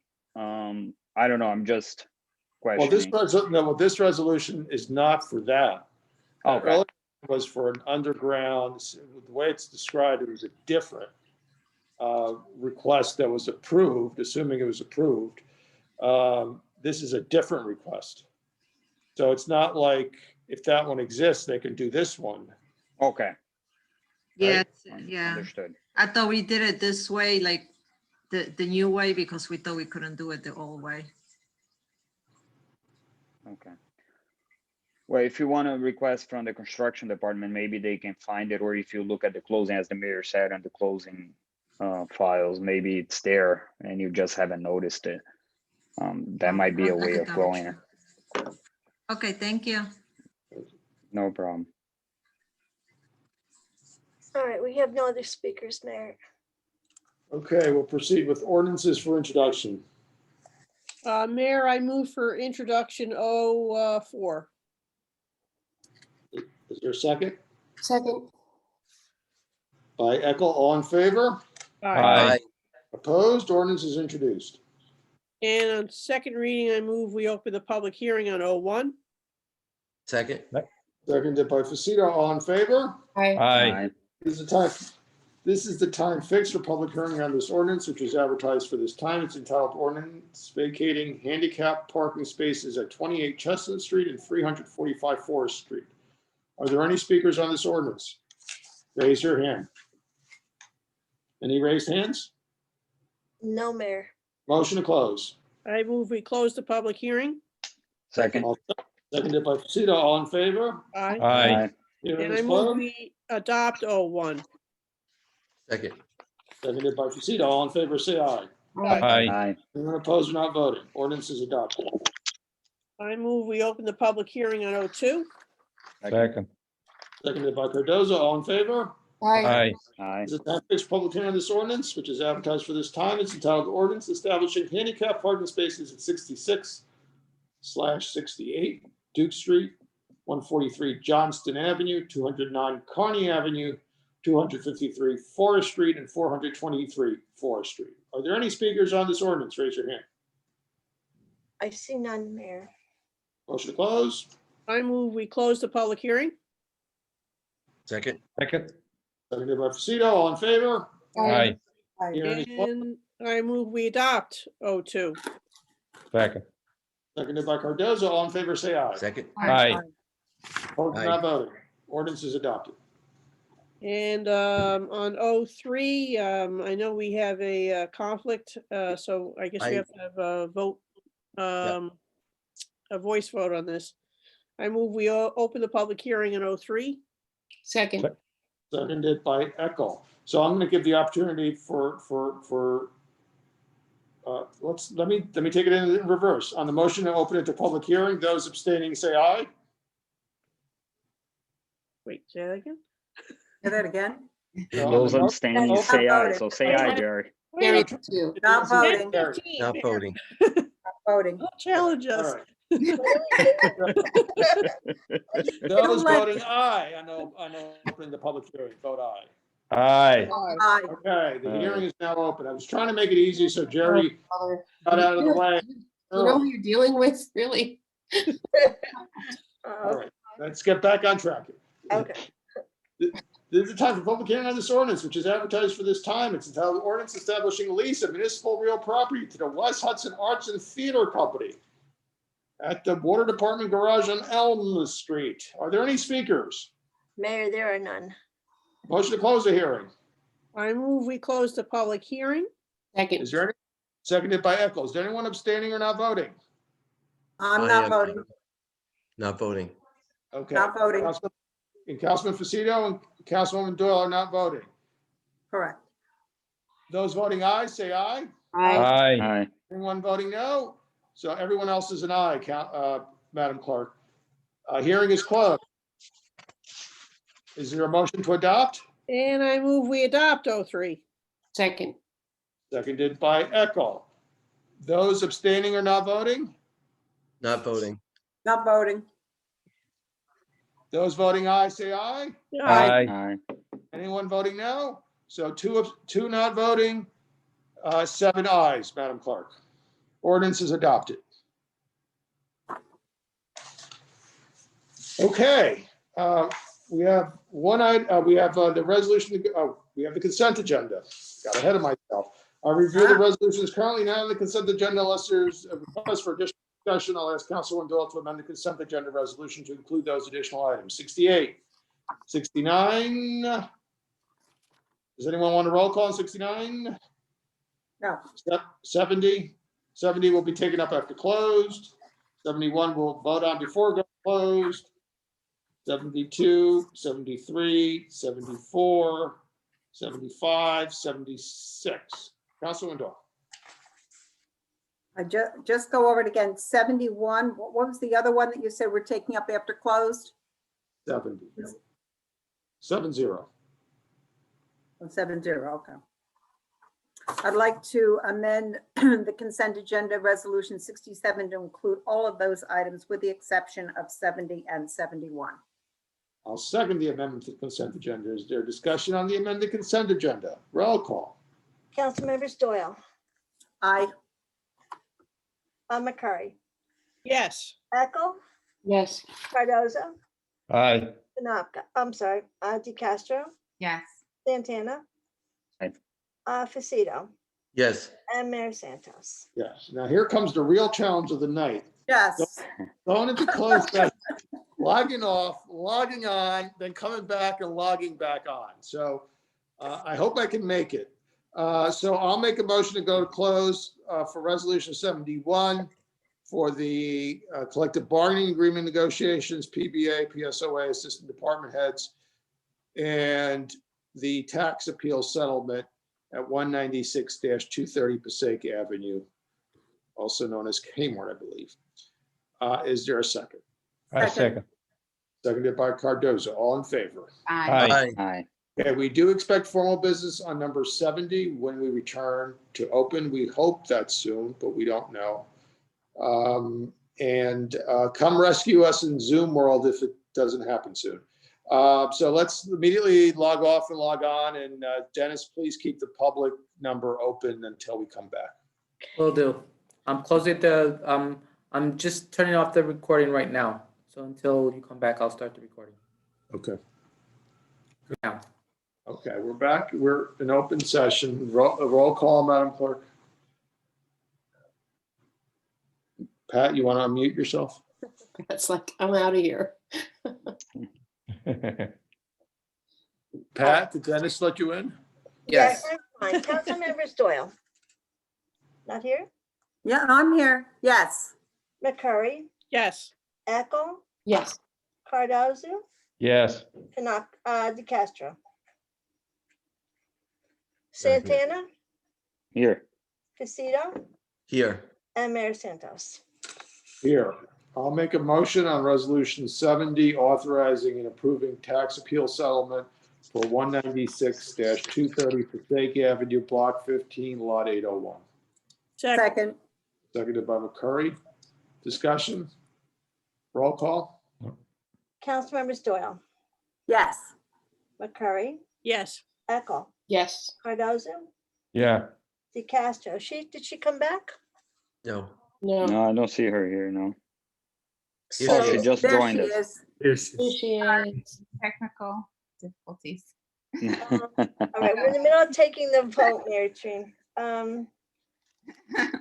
Well, so DeCastro, Yes. Santana, Yes. Casito, Yes. and Mayor Santos.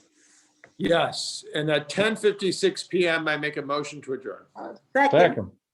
Seconded by Cardozo. All in favor? Yes. Hi. Aye. Have a good night, everybody. Meeting is Good night. everybody. All Well, right, everyone, Stay take well, care of everyone. yourself. Take Bye. care.